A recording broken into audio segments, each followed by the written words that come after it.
425 with the Yankees at plus 450, Houston at plus 650. UFC 276 a week from Saturday in Las Vegas for the middleweight title. Israel Adesanya, the reigning champion, a minus 360 favorite over Jared Cannonier at plus 280. And for the featherweight belt, Alexander minus 190 against Max Holloway plus 160. I'm Trey Westerberg, 97.7 ESPN The Zone. Log on today, 977ESPN.com.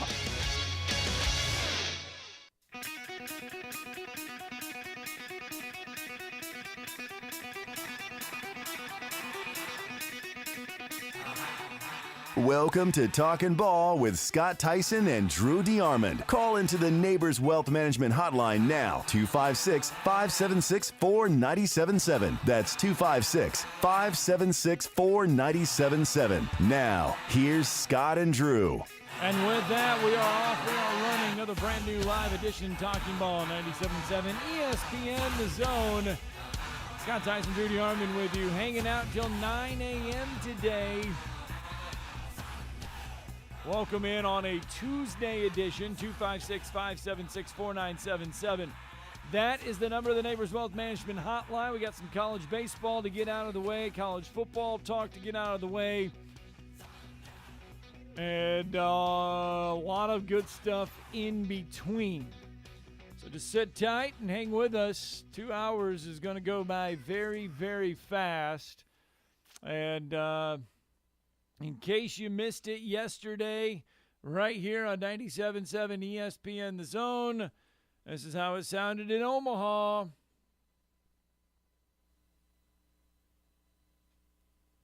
He is. The pitch.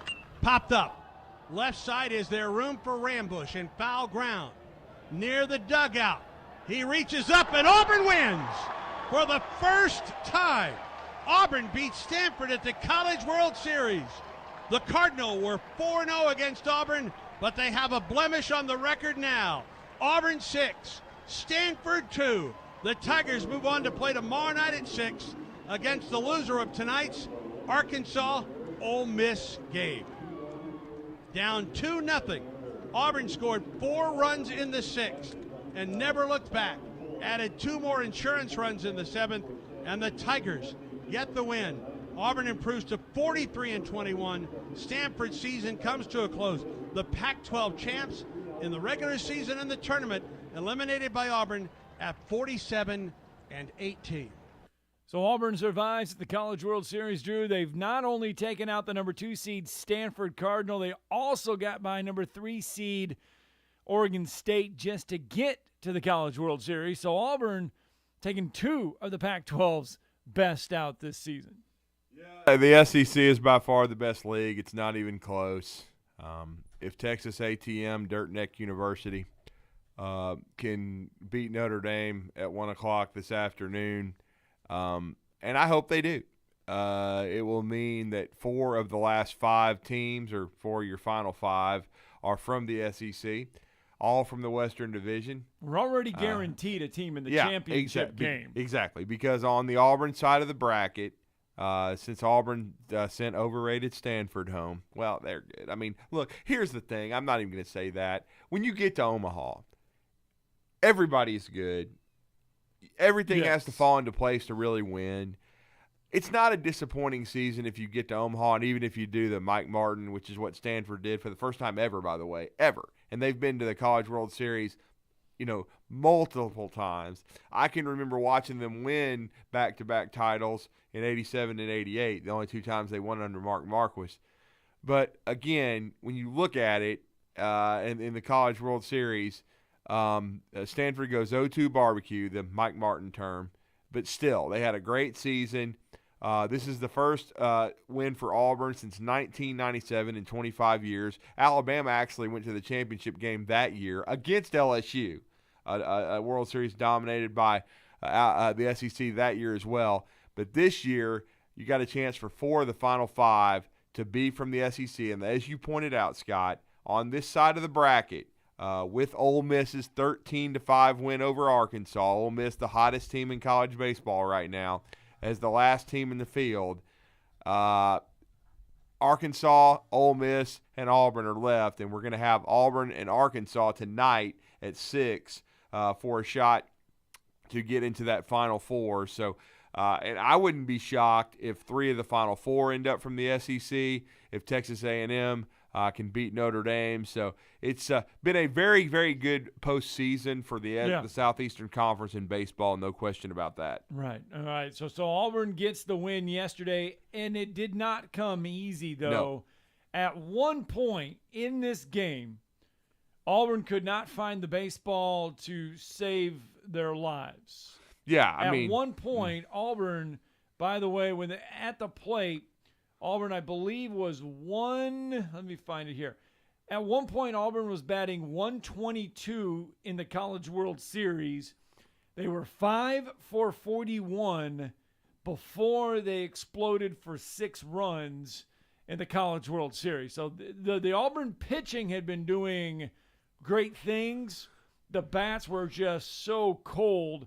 They finally got hot against Stanford. You hope that they stay hot today against Arkansas if Auburn is to move on. And what you're talking about, Scott, is the Auburn Ole Miss game. It's Saturday at 6. Auburn loses that game 5-1. And at one point in time, through 5 innings, Auburn was down 2-0. And they just were not swinging the bats well at all. So you're talking about 14 innings, and they had scored 1 run. Yeah. But their bats finally awoke, in that 6th inning. And then, and sometimes this happens because, as we said, baseball is a funny game. But when you look at it, in the 6th inning, after, you saw the beginning, Bobby Pierce, who had a huge 2-out RBI hit also later in the game, in the 7th, Bobby Pierce walks Bello, to score a run because Auburn had the bases loaded, and Sonny DeShera had been hit by a pitch to load the bases after a couple of singles had gotten Auburn runners on first and second. And when you watch that at bat by Pierce, it was huge because he had some really good takes, and then of course the ball 4 missed outside. And so it was it looked like almost like a backdoor curveball that missed. Right. But a heck of a job by Bobby Pierce, who really has been a late season starter for Auburn and come on late. But he walks to get them on the board, and that's huge. And then really the biggest hit of the season, Cole Foster, who, by the way, had come out of the game on Saturday due to flu-like symptoms, being sick, and had an IV and was really kind of weak still.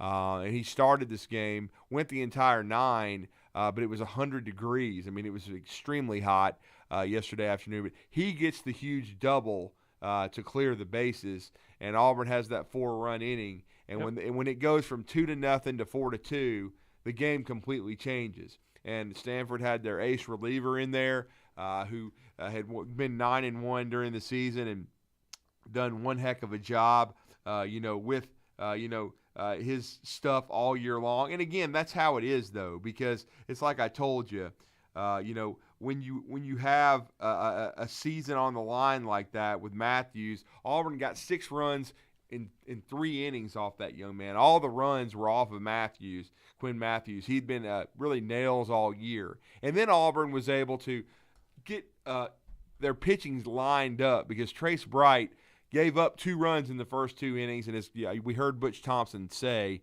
on Zone Center, he was very close to coming out in the 3rd inning because he did not walk a batter, but he started having a few command issues, but he found it. And as Coach Thompson said, he hung a couple of curveballs, gave up a couple of runs, but then he started going to his fastball. It started working.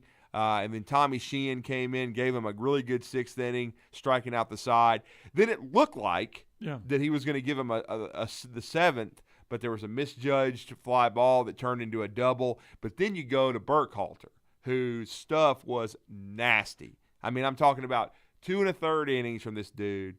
He gets his 16th save, and he strikes out 5, and he's hitting 97 or 98, and his cutter's in the low 90s. Yeah, it's unbelievable. And, I mean, he got the huge strikeout to end the 7th inning when Stanford was kind of rallying there. Then Auburn adds a couple of more runs because Bobby Pierce got another big 2-out hit. It's 2-out hits. Cole Foster, Bobby Pierce, they get the 2-out hits. And, and then Burkhalter slams the door, and so now Auburn's still alive. And really, everybody's on even ground when you're talking about Arkansas and Auburn because they both are in the losers bracket. It's Johnny Holstaff kind of stuff. But you hope, and you just brought it up, that this flurry by Auburn in the last 4 innings offensively will carry over tonight. All right, so we talked, and you've mentioned the SEC, how good it is. There is no doubt the Pac-12 still reigns supreme when it comes to college baseball. 29 national titles for the Pac-12, but the SEC is quickly closing that door and closing that gap when it comes to college baseball. 5 SEC baseball programs have won 7 of the past 12 national championships. By the way, none of those 5 are among the 4 from the SEC that qualified to play in Omaha this year. So starting to spread the wealth out just a little bit.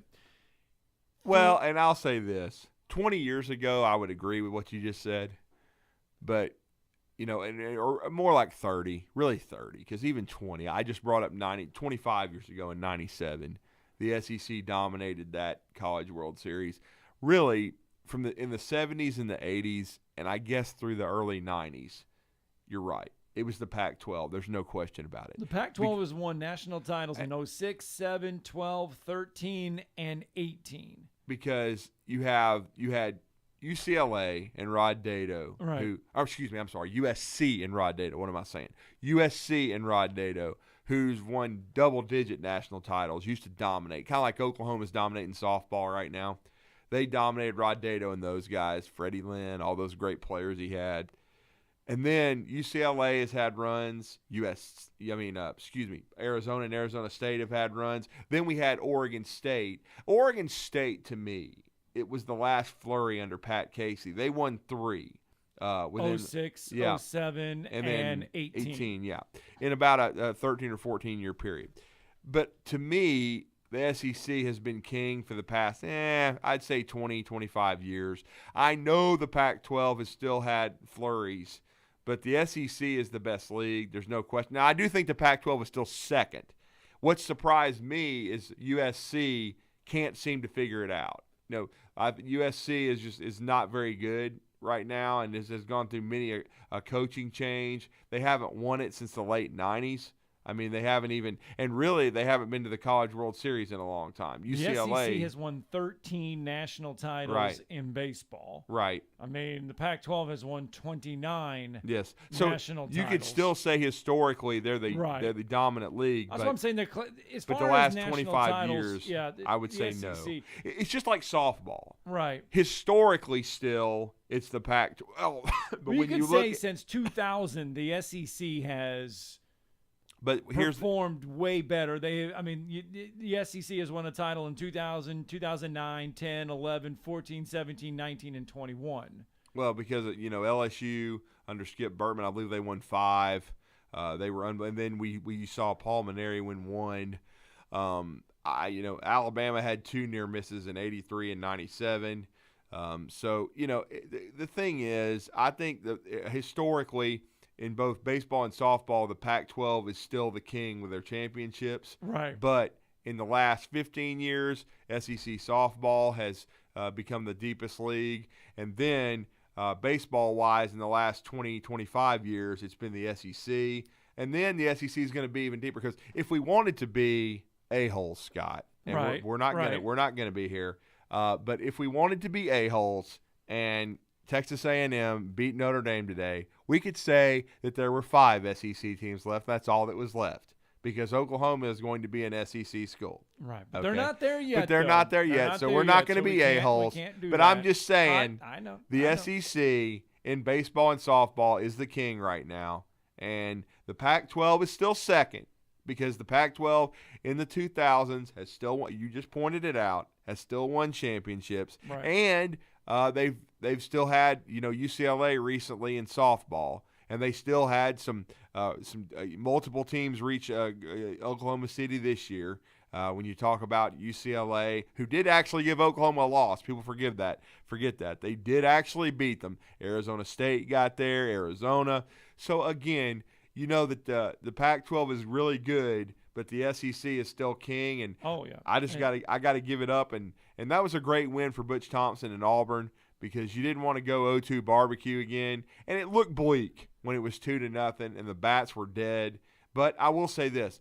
When Trace Bright got out of that fifth inning, his last inning, and did not give up the run with one out, runner on third, dude had stolen third, and he gets out of there with a couple of strikeouts and does not the hole is not 3-0, and then Auburn was able to, as we talked about in that sixth, explode for 4 runs. As soon as Auburn got the lead, you felt pretty good because then they were going to be able – they would have pitched Burkhalter anyway because, again, this is do or die. But when you were able to give Burkhalter the lead with the kind of stuff that cat's got, Auburn was in great shape. Here is where the SEC does reign supreme. Now, this is only back to the fall of '98 when the BCS system was around to determine a national championship. Okay. The SEC, because if Texas A&M can get through, we already know the Auburn side of the bracket is going to produce an SEC finalist for this national championship. That's right. The SEC, hold on. I just got some breaking news. Brooks Koepka is leaving the PGA Tour. He's going to go to the LIV Tour, by the way. See, here we go. I'm sorry, it's just breaking news. I know, but why I don't like Brooks Koepka. The other day, he was acting like it was it was just a sin to talk about it, and acting like that. Don't even ask me about the LIV Tour. I'm on the PGA Tour. Blah blah blah. Yak yak yak. But of course, Brooks Koepka's full of it because he's going to the LIV Tour also. Clown. Yeah, so that's just breaking news coming across. If you follow golf, Brooks Koepka leaving the PGA Tour, headed to the LIV Tour. Yeah. So back to my point. Hope you choke on it. He's going to choke on millions of dollars, by the way. I'm sure he will. I mean, he's getting paid. He's not making the move just to go over for the free food. Oh, he's not. He's going to get paid. Probably the biggest prick on tour, but that it is what it is.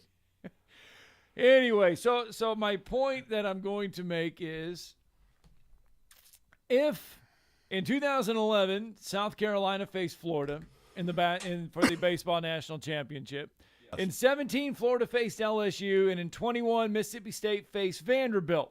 So this could be the fourth time, is what you're saying. Could be the fourth time, okay? In football, in college football, in 2011 Alabama faced LSU. And in 2017 and 2021, Alabama and Georgia faced off for the national championship. So 3 times in football, 3 times in baseball.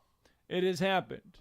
Since the start of the BCS, that's as far as it goes back, no other conference has pulled that off even once in football, baseball, or men's basketball. Oh, Lord, I'm going to be honest with you. It will never happen probably with another league in football because these leagues suck. You know what I'm saying? You say it never could happen. The Big 12 sucks. Is there okay. The Pac-12 sucks. I'm just saying when you're Big going 12. up. It's bad. Oklahoma State has been on a rise as of late. Mike Gundy's had him near contention. But see, they think defense is a disease. There's no way that the Pac-12 or the Big 12 is ever going to be an all-national championship final with them in it. I was just going to say, there's no other conference. The Big Ten. Let's say the Big Ten, Michigan and Ohio State go undefeated. The Big Ten would have a better chance, but they still stink too. But they and besides, there's no chance another football conference could ever produce two teams in a national title game. And then Kevin Warren's their commissioner, and he's a moron. He decided to start a season in November because of the dumbass president. Good Lord. So and the people running the country who couldn't spell their names, but by the way, today it is election day, and I'm not going to say who to vote for, but I think you all know who you should vote for. paid for and endorsed by one true DeArmond. So that'll be the election / political statement for the day. We're done with that. You just said get out and vote. That's all I heard. Yeah. I heard you just say get out and vote. Yeah, get out and vote. I didn't tell you who to vote for. I'm There just saying, So get out and vote, everybody. You need to get out and vote before you go to Gunnersville today. Well, aren't the polls open till 7? Chad, Scott, one of y'all. I got basketball I got to cover, and I got 3 games I got to be at. I think it's at summer 7. basketball. You can take 5 minutes. Well, I think I can get back in enough time, based upon when the last game starts. I'm going to try anyway. We'll see. I'm definitely going to try to vote. Yeah, they're open till 7. It's because that's what I thought. And so I was like, since they're not, it's not like they close at 5 or anything, so I should be okay. Now, I will freely admit I didn't vote, a few weeks ago, but hell, I was in the hospital. How the hell are you supposed to vote when you're in the hospital, man? Tell what I'm saying? You need to get wheeled down there. Yeah, that would have been a little tough, considering if there was a time I didn't know what day it was, where I was, whatever. There was no way it was going to happen. So, but I'm hoping to get back today and vote, no question about that. But we're going to be out at Supreme Courts in Gunnersville, Alabama once again today. I spent 4 days out there. Last week, got to give Jonathan Hyde a lot of credit. He's going to be a guest on the show here in the second hour, the owner of that facility. And it's an amazing facility. I mean, and I know we have some Gator fans that listen to the show, Scott. And when you go into this facility, I had seen it on social media and video, but there's 3 full courts, okay? And the court on the far end, you go in, and it's a Gators court. And of course, I asked, I was like, is somebody a Gator fan? Is Jonathan Hyde a Gator fan, the owner? I mean, no, but they needed a court, and they got a really good deal from a floor dealer. And check this out. You would think that this floor would be something like maybe Florida would put somewhere where they could, in a facility where they could keep it or whatever for historical purposes. But it's the 2006 national championship floor that Florida played on that year before going to the NCAA tournament and winning their first one. I think I want to say cool. their first one that they won or whatever, they took that floor, and that's the floor they're playing on now. Florida got a national championship floor and used it. I think they've bought a couple. Or they have one that they were using. Well, it's not the 06 one because this one they may still have 07. But that's what it is. I think they took the 07 The floor. 06 one is in Gunnersville, Alabama, and it's the full court. I mean, it's really cool looking. I mean, you go in there and if you're a Gator fan, man, and you find out it's the national championship floor, I mean, it's pretty cool. So, all right, let's get a break in. 7:24 when we come back and continue talking ball. 97.7 ESPN, The Zone. You're listening to Talkin' Ball on 97.7 ESPN, The Zone. McCurry Motors is your car and van rental headquarters. You can rent the vehicle you need today. Family in town, sporting event, church function, no matter what your need, McCurry Motors has you covered with a wide selection of cars and vans available for rent. They have 12-passenger Mercedes Sprinter vans, 12-passenger Ford Transit vans, 15-passenger Ford Transit vans, and 15-passenger Chevrolet Express vans. They have 2 locations, Highway 72 in Athens or Max Luther Drive in Huntsville. You want the right specialist for your recovery. At SportsMed Orthopedic Surgery and Spine Center, we understand every body is different. Your muscles and bones are unique, as is your body. Our SportsMed specialists offer innovative treatments and minimally invasive procedures, allowing you to quickly return to the life you love. Locations in Huntsville, Madison, Athens, and Decatur, and on the web at sportsmedalabama.com. Improving performance, improving lives. Hey Dad, cool if I change this? They may not get each other's music, but they can both get a COVID-19 booster shot. Because the CDC recommends booster shots for people 12 years and older after completion of a primary series. Schedule an appointment as soon as you are eligible. Sponsored by BioNTech and Pfizer. Are you in the market for a recreational vehicle? Do you want to get out and see more of this beautiful country? Well, imagine hearing the laughter of your little ones enjoying gooey s'mores by a cozy campfire and making lasting memories with your friends and family from the comfort of a new camper. We can make your dreams come true at Hall's RV. With over 15 years in the camping business, we know how to get our customers into the perfect camper. We have several models and floor plans here for you to choose from, both new and used. We're family owned and operated with fantastic deals and great service. Everyone wants to work with people they can trust, so come on down to Hall's RV and get the deal of a lifetime. We'll treat you right and get you on the road in the camper of your dreams. Visit us on Highway 431 in Albertville. Hall's RVs, where we sell fun. Or see us on the web at www.hallsrvsales.com. Flow Trampoline Park is Huntsville's newest destination for family fun. There's an inflatable park for the little ones, air track basketball courts for the sports people, and a variety of other aerial sports attractions. Plus, plenty of couches and TVs for the spectators. And this Friday, get a $50 voucher to Flow for just $25 on Zone Deals. We have a limited number of these great deals going on sale Friday morning at wzzn.halfoffdeals.com. Keep an eye on all our social media channels for the link and get in on the fun this Friday. Great food and the best live entertainment is what it's all about at the Furniture Factory Bar and Grill. Head to downtown Huntsville every Tuesday for karaoke on the only outdoor karaoke stage in North Alabama. Thursday night is the Valley's longest running and biggest bike night. Food and drink specials, giveaways, and live music on the patio. And the Furniture Factory menu is fully loaded with options from steaks to salads, plus a whole lot more. Featuring a weekday happy hour that starts at 3. 619 Meridian Street, downtown Huntsville, and online at FurnitureFactoryBarGrill.com.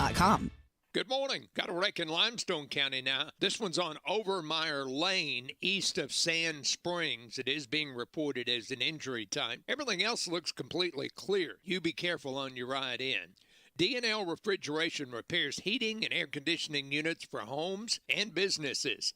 D&L 256-652-1207. State license 08091. Captain Nick in the Jordan Lane Popeye Skywatch Traffic Center. Download our app today. Just search 97.7 ESPN. It's water and dust resistant. That's 977 ESPN. We are 97.7 ESPN The Zone. And that's it.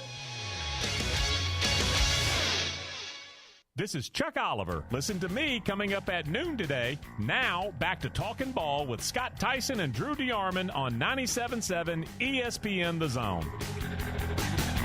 Hi, welcome back. Talking Ball on 97.7 ESPN The Zone. Scott Tyson, Drew DeArmond with you. It is 7:29 on a Tuesday morning. Welcome in, 256-576-4977. You got a couple minutes if you want to get in and join the program. Talking some SEC dominance in a lot of sports. And we're talking about the fact that SEC teams have faced off 3 times in baseball, 3 times in football against each other for a national championship. It could happen again in Omaha. Do you think it'll happen in basketball for the SEC? Could we get 2 SEC teams in a title game for basketball? Are we that close? I don't know. I mean, I do think the SEC's improved by leaps and bounds in 5 years. And what Greg Sankey has done to emphasize it, but an all-SEC final, that's going to be tough. I mean, I will say that. I do think the SEC probably right now is one of the top 2 to 3 leagues, no doubt about it, in my opinion, in college basketball. I think that the ACC, I expect to bounce back. I think they're going to be really good. I still think it's a basketball league. The Big Ten is really good. Though, I will say the Big Ten's problem, they haven't won it all since 2000, I believe. And that was Michigan State. Yeah. And they have, but in the regular season, it's probably the deepest conference there has been. But again, I just think when you look at it, and I will say the Big 12 too. The Big 12 is a really good basketball league. The Big 12 is better than the ACC right now. But I just said, I think the SEC is in the top 3, 4. If the ACC gets right, then the SEC will probably lose a spot and be fourth. But they're improving though. I will say that. And the Big Ten needs to start having more success in the NCAA tournament. But I do think that's your top 4 leagues. Then probably the Pac-12. As your boy would say, who's coming to Florence in the near future here. I think the Conference of Champions. He is, and I'm trying. Bill Walton. I'm trying to work on that one. Yeah, I figured. But anyway. Yeah. But yeah, I do think right now that the SEC is a top 3 league. But if the ACC gets right, probably going to be top 4. But right now, the Big Ten and the Big 12, and the Big 12 has the champion with Kansas coming back to beat North Carolina. But it was big for the ACC, I will say, to get 2 in the Final Four, Duke and Carolina. I'm looking at it, and I'm trying to go back. I think it's only happened twice in basketball. Yeah. And in 1988, Oklahoma faced Kansas. And it's the Manning and the Miracles. And then Villanova and Georgetown. And don't forget arguably the greatest basketball team in NCAA history. It was an all Big Ten final, 1976, Indiana and Michigan. Okay, so there's 3 times that it's happened. My guy, Coach Val. Okay. I hope he had a happy Father's Day. Only freshman to play on that team. And they beat Michigan, I believe, for the 3rd time that year. And Indiana went 32-0, and they're the only undefeated team in the NCAA tournament to win the NCAA tournament. Since that time, right. They're the only one in 1976. All right, there we go. Just a stroll down memory lane. Coming up here in just a minute, Rodney Orr is going to join the program as we talk some football recruiting. Alabama indeed landing a 4-star offensive tackle yesterday. Sure. And then before you expand on that, let's get to Bama Bino real fast. Good morning, sir. Morning. Hey, guys. Great show. Thank you. I'm just going to see if y'all saw the Notre Dame home run where the Oklahoma guy comes out of the bathroom in the bullpen. And as soon as he opened the door, the home run cleared the bullpen and went right in the door. I did not see that, but some crazy things you can see in Omaha, Bama Bino. Yeah, if y'all get a chance, look at that. He comes out of the bathroom. Everybody's got to go to the bathroom, man. So he comes out of the bathroom, and everybody's looking at him real excited, like he's done something real spectacular, and he couldn't figure out why they was looking at him and the look on his face. Then he catches something out of the corner of his eye, and it just barely clears his head. And it started rattling around, when it hit the concrete wall inside the bathroom. But it was funny. But anyway, I'm enjoying watching the tournament. There's SEC domination right there. We've got Yep. 3 games today of teams. And keep up the good work, and I love you guys. Appreciate it, Bama Bino. Thank you. Yeah, Bama Bino there, and it is. It's been like an SEC-dominated show for good reasons. But Alabama gets a 4-star offensive tackle in their own neighborhood. Yeah, and I've kind of been hinting at it for a few days, Scott, on the show. Wilkin Formby, young man, 6'7", 6'8". Anywhere from I've seen him listed anywhere from 295 to 314 pounds. A guy that can play both the left and right tackle. Alabama needing tackles, Scott, offensive tackles. One of the biggest positions of need in the 2023 class. He was from Northridge High School, the Jaguars, in Tuscaloosa, Alabama. They decided to take the young man. Lane Kiffin and Ole Miss have been very aggressive and had probably finished second in this situation. Oklahoma and Brent Venables and their new staff finishing third. But he came to camp, worked out. Nick Saban liked his toughness, liked his tenacity, liked his makeup. He was a guy that the best comparison's probably a Wesley Britt who came out of Coleman several years ago in the early 2000s, but probably a little bit more physically along. And so he's a guy that probably might need a red shirt to get bigger. But within a year, could be a contributor along the offensive line. Eric Wolford, who I think was a great hire for Alabama, is doing a great job. I think he's connected with the players in his room first and foremost, better than Doug Marrone did.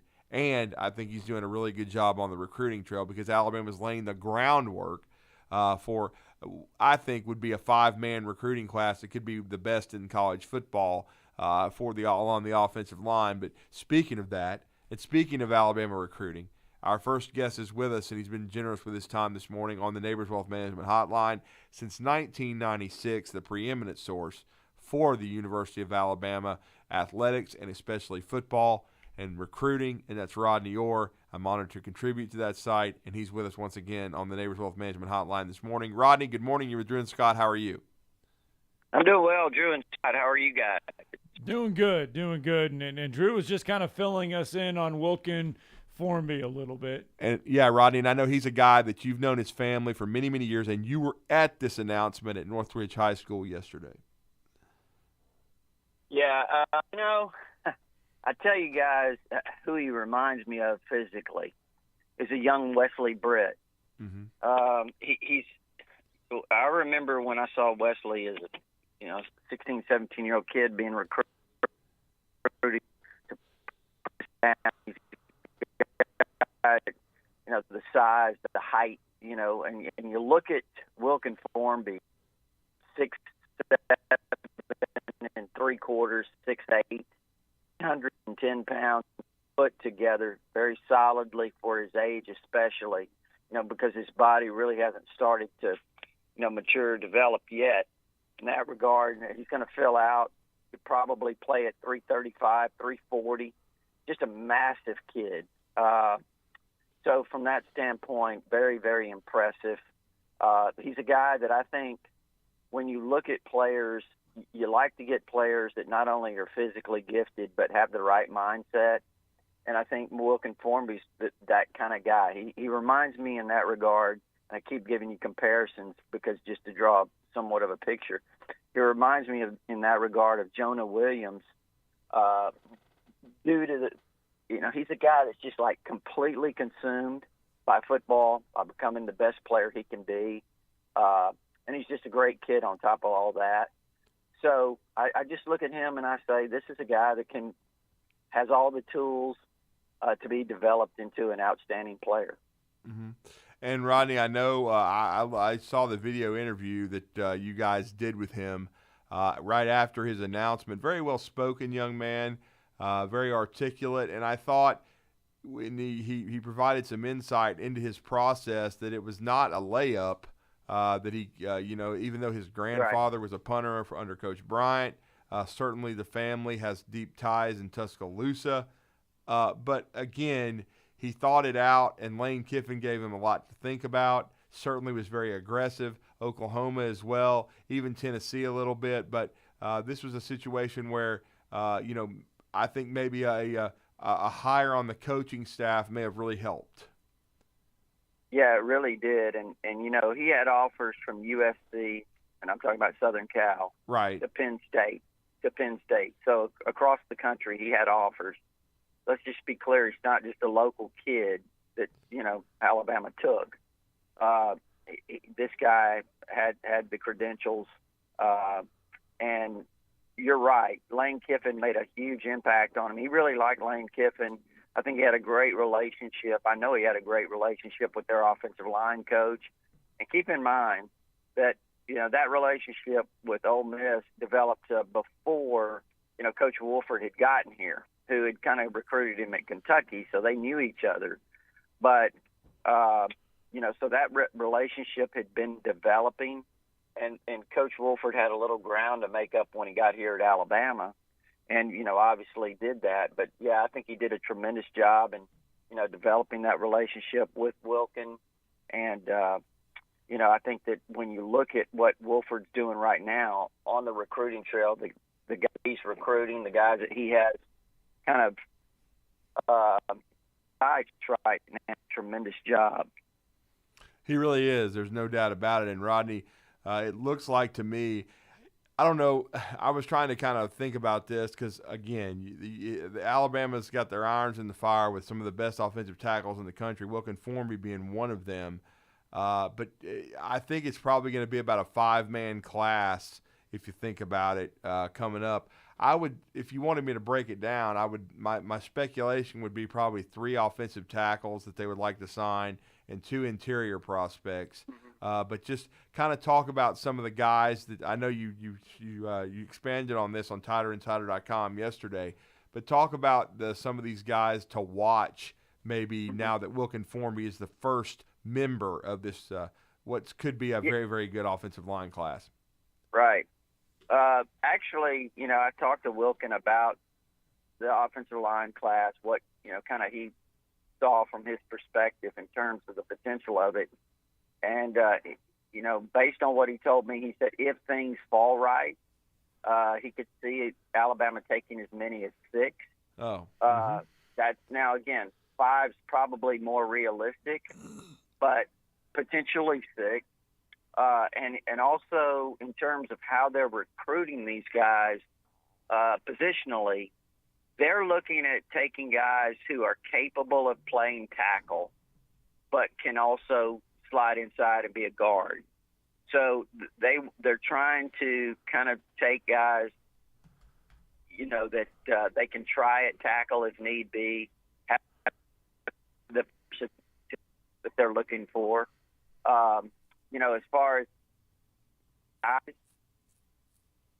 say, they're have already made visits. For the number one out of Des Moines, Iowa, Caden Proctor, who's narrowed it down to Alabama and Iowa. And that's going to pull because from right there, a good teammate there at Iowa too. But I do think the visit here at Alabama opened his eyes.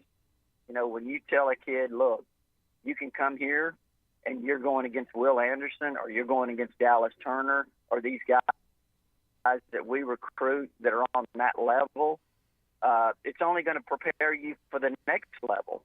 You have to get these players. Probably see that you're going to see Ohio State, Michigan, sometimes it's line up those kind of players against you, but this is every day. So I think that's something that makes an impact. Olasa Lennon is another tremendous offensive line prospect out of the state of Connecticut. I think Alabama's in good position with. Ohio State's in there and Georgia as well.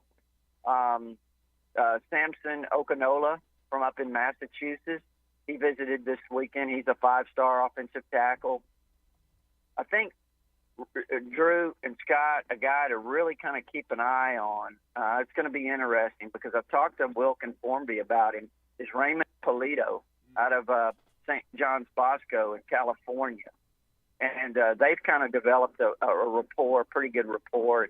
Polito's 6'6", he's about 340, got really, really long arms, got all the tools. And, from what I've gathered, Alabama's extremely high on him. Francis Mauigoa is a 5-star offensive tackle from down at IMG Academy. I know Alabama did an extremely good job with him when he visited weekend before last. I know that USC thinks they're in it very strongly. Tennessee, the way they're recruiting now, they think that they can, work something out that would influence him maybe. So we'll see what happens, but certainly Alabama's in on several top offensive linemen. I think this has a chance to be a really big, in terms of size and potential, class. Eric Wolford's name is getting mentioned quite a bit, the new offensive line coach there for Alabama, in what he's doing in recruiting and trying to bring a lot of these guys in. Yeah, I just think that Eric Wolford's doing a fantastic job. He's a guy that's really aggressive on the recruiting trail, but I think the thing that really kind of sets him apart is I think he builds a lot of strong relationships. And again, this is going back to some conversations I've had with Wilkin Formby. He's a guy that's really passionate, and I think he gets these guys motivated. He kind of, gives them a feel of what it's like to come play for him. He's got a great reputation. I think that this is going to be really interesting to watch in terms of how Wolford kind of develops this offensive line this year, because he just seems to bring a different kind of energy, focus, and kind of a passion that I think is going to be really helpful. Yeah, no question. And then speaking of passion and speaking of being able to lay the groundwork, Alabama, bringing in a lot of official visitors the last couple of weeks, sounds like after taking his JUCO teammate, the tight end from Hutchinson, Kansas, that I know Tennessee had made a big push, but Malik Benson, the junior college wide receiver, due to the fact that guys like Jermaine Burton and Tyler Harrell could turn pro after this year, Rodney, sounds like they made a big impression on him when he came in this weekend, or this past week, excuse me. Right. And, I'm supposed to talk to his coach today, actually, Coach Drew Dallas. He's kind of been on the tour, making visits. He's been to Oregon, he's been to LSU, he's been to Tennessee, he's been to Alabama, and then in Georgia. He wound up here like a 4-day trip to Alabama and Georgia just yesterday, I think. And, he's going back to Hutchinson today. So I'll find out more about the specifics of that. But, obviously, a junior college wide receiver at this point, with the way Alabama's recruited, he has to be very, very talented, and he is.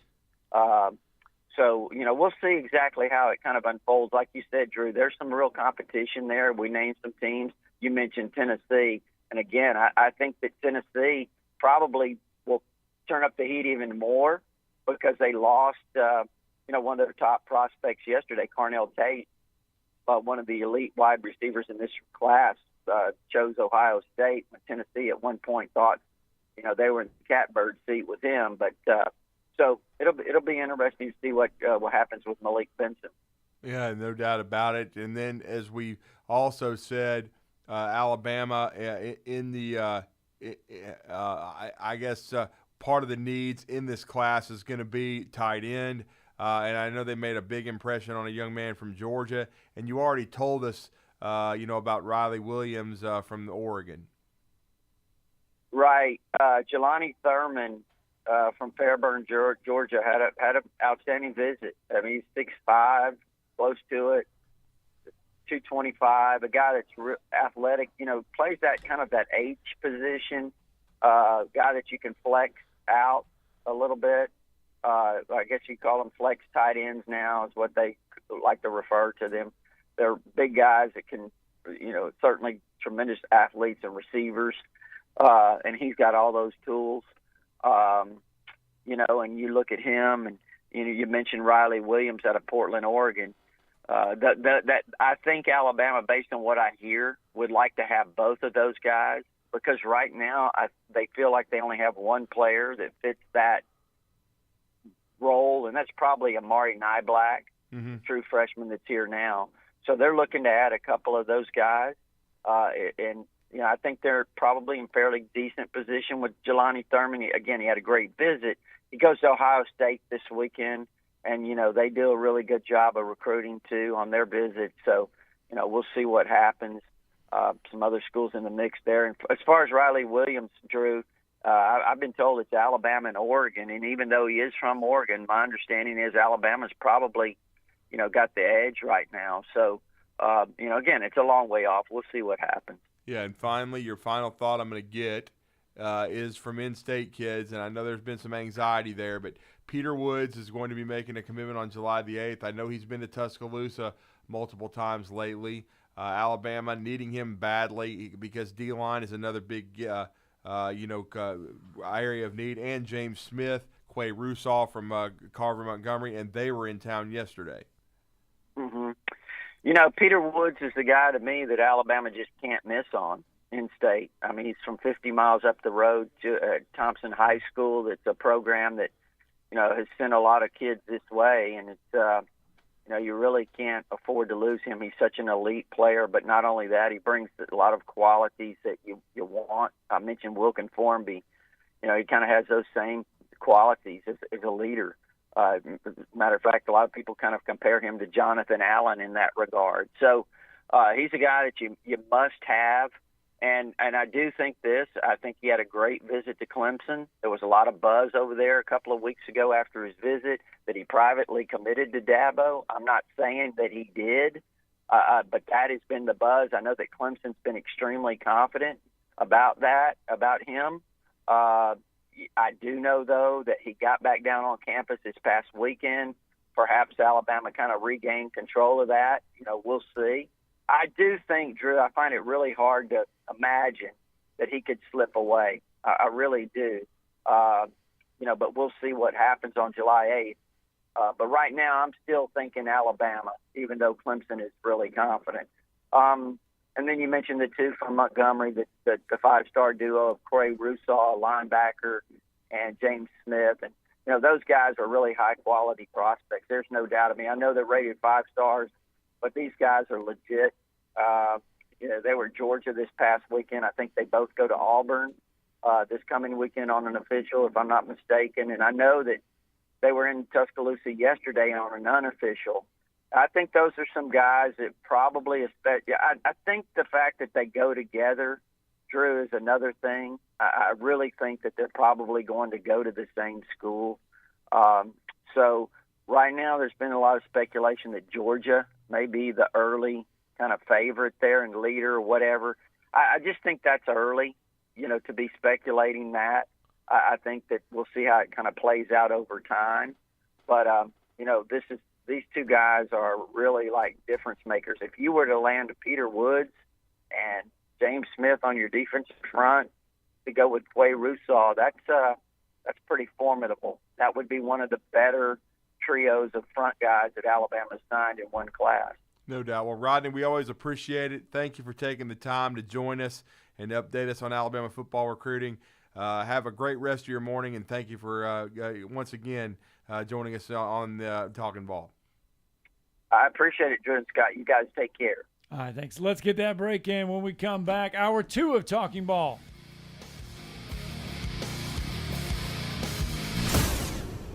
Good morning. Inbound traffic at a heavy level, but only one accident that we found. This one's in Limestone County, Overmeyer Lane, east of Sand Springs. That one does have an injury involved. Do your methods to lose weight no longer work for you? 7 different hormones can make it impossible for you to lose weight. Find out with a free quiz at 2030huntsville.com.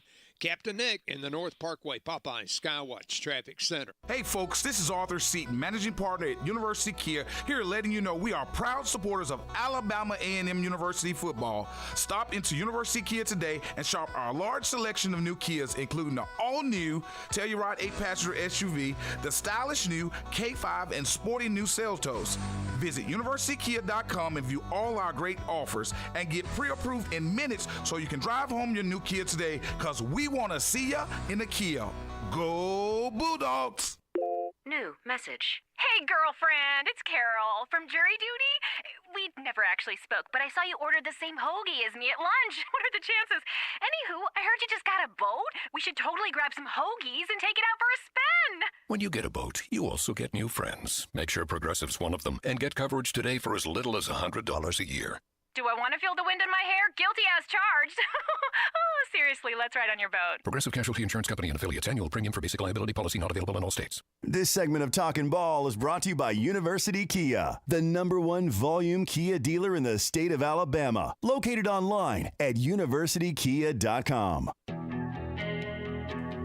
All right, welcome back. Talking Ball 97.7 ESPN The Zone. Short time here left in hour number 1. Talking Ball, 256-576-4977. Just got about 30 seconds or so if you want to jump in on the program this morning. Just kind of going through some college baseball, a little bit of Alabama recruiting news there in hour number 1. Setting the stage for hour number 2. Mark Stoops went on the record to talk about why he does not want anything more than an 8-game conference schedule and why he thinks the rest of the conference is in line with his thoughts, just not wanting to say everything. We'll talk about that. And we'll also talk about, let's see here, where do I have this? Matt Hayes did a power ranking of every SEC head coach and kind of let you go over how he ranks these coaches and some of his thoughts as to why they are where they're at. Kind of interesting. Some of it kind of like, really? We'll go over With that. Matt Hayes, that's not surprising Yeah. because he's an idiot. We'll go over that in hour number 2. The Atlanta Braves get one last night over the San Francisco Giants, 2-1, and against a team above 500. Yeah, they did. They beat the San Francisco Giants. Jock Peterson, it was his first time back, Scott, since he left as a free agent. He got his world championship ring from the Atlanta Braves, and they win on a walk-off, 2-1. And it's 2 straight wins for them after the hiccup against the Chicago Cubs. So they're 39-29, 10 games over 500. It was good. It was big to get the first win in that series, and it would be huge if they could take series back-to-back from these 2 elite teams that are big-time playoff contenders in the NL West. And then coming up later this week, the L.A. Dodgers. Now, you mentioned Jock Peterson got his ring last night.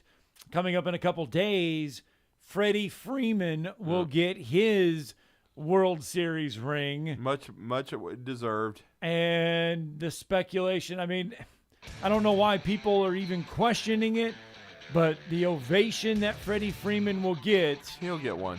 Yeah, it'll be should be a lengthy one, I would imagine, as well. All right, hour 1's in the books. Hour 2 is coming up next. We'll go over Matt Hayes' SEC coaches rankings, and plus Mark Stoops weighs in on why he thinks the rest of the league just is not wanting to say we want to play 8, but here is reason why the league should play 8 games.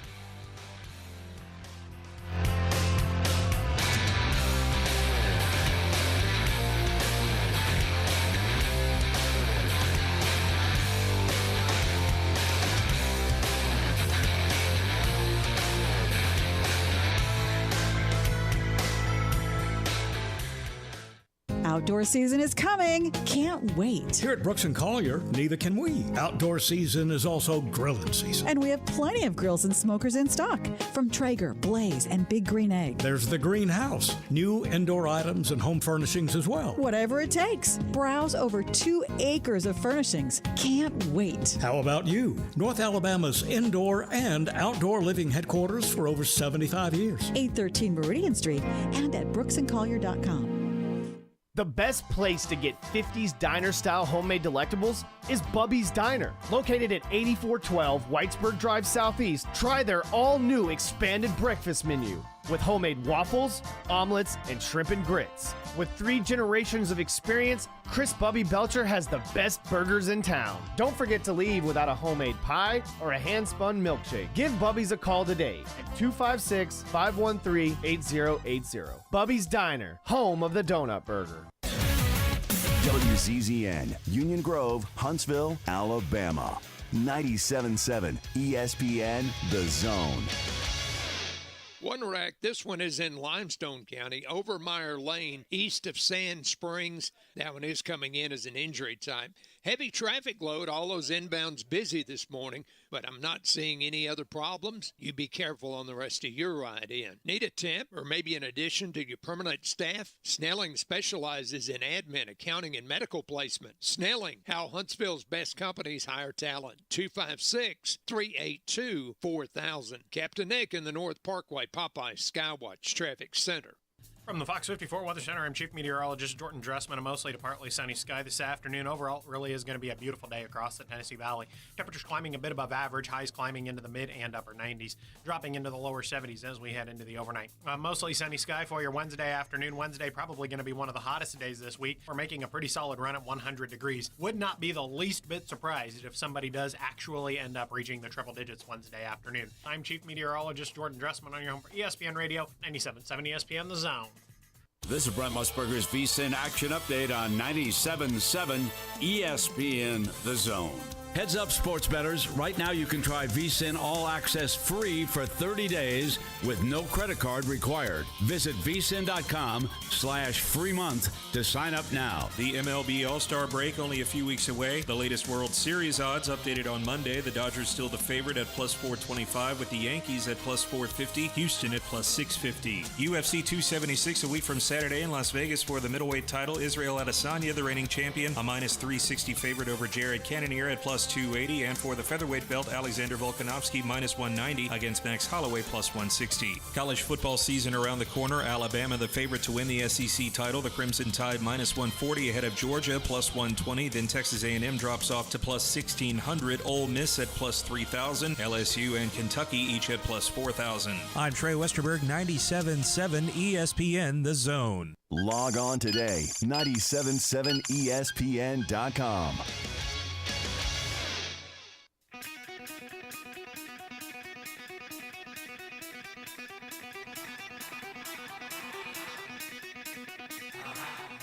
Welcome to Talkin' Ball with Scott Tyson and Drew DeArmond. Call into the Neighbors Wealth Management Hotline now, 256-576-4977. That's 256-576-4977. Now, here's Scott and Drew.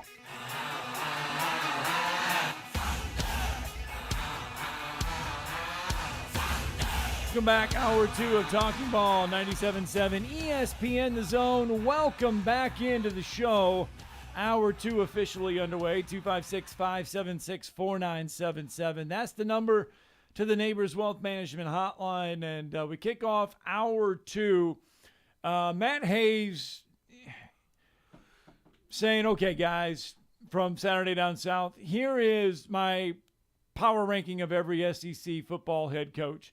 He says he didn't want to get on a soapbox, but here is where he put them in tiers.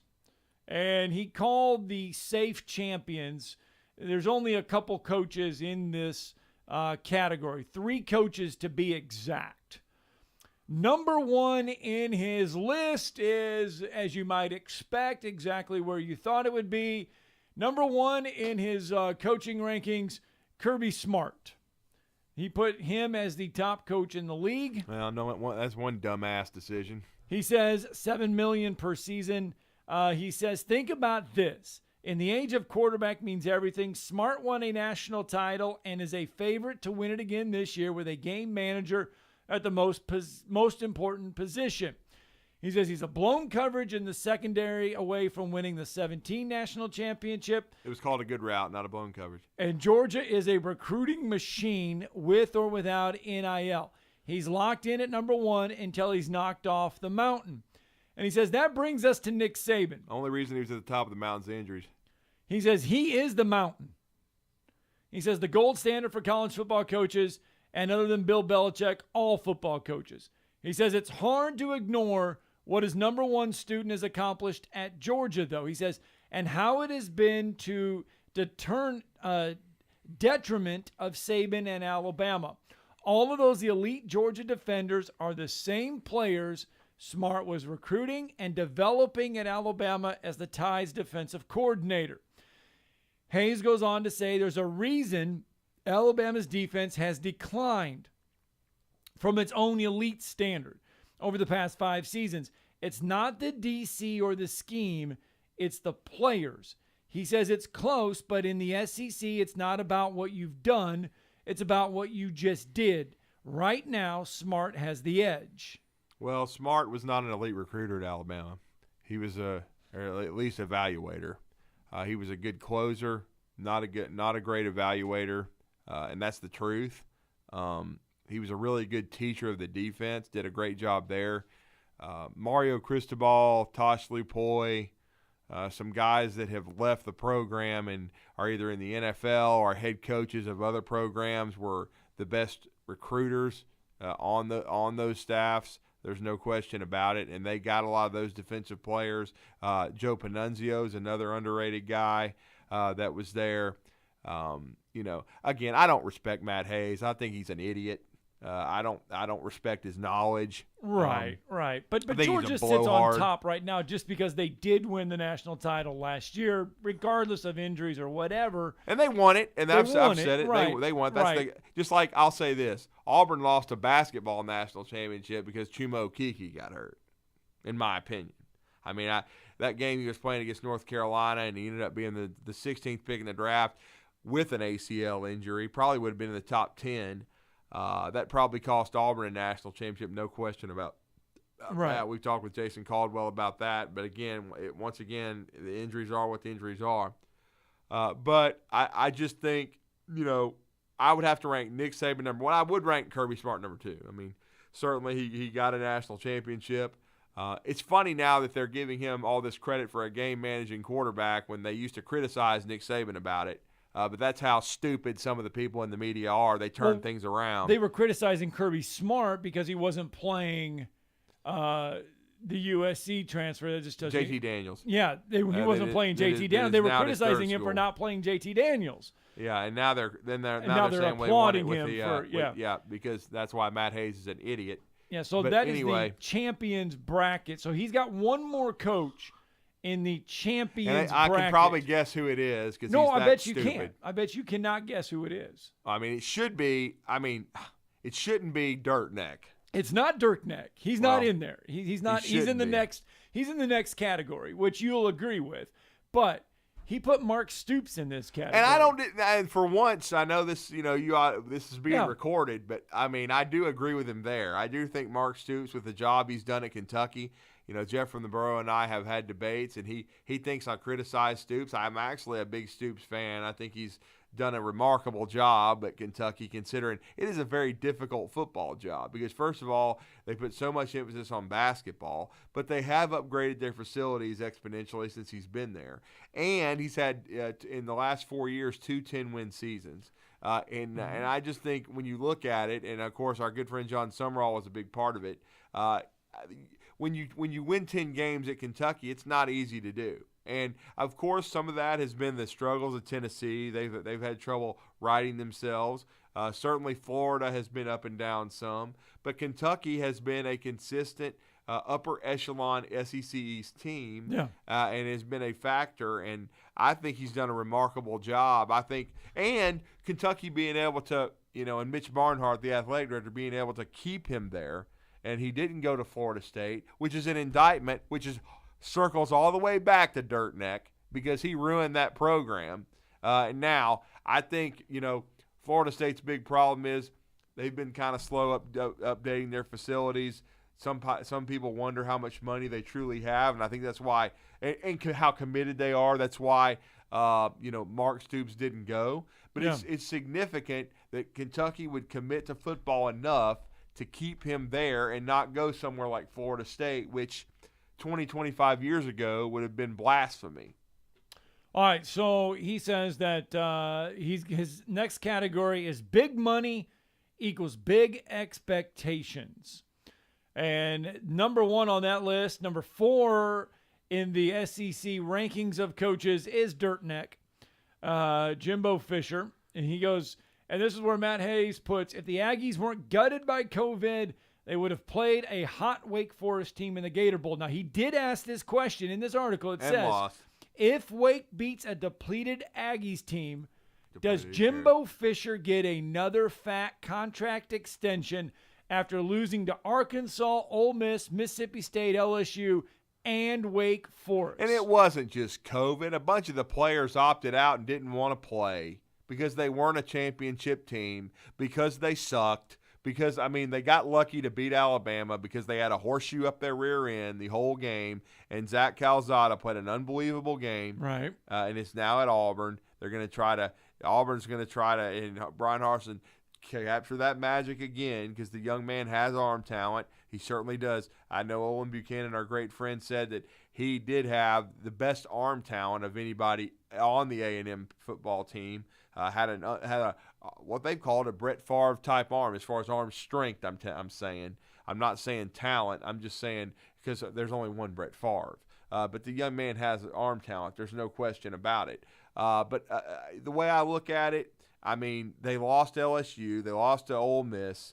They lost to Mike Leach. I saw Adam Spencer or someone else on Twitter rank the SEC coaches, and I quoted it. I would vote Dirt Neck 9 right now. I'm not voting Mike Leach below him. He had Mike Leach 2 or 3 spots below. How? Why?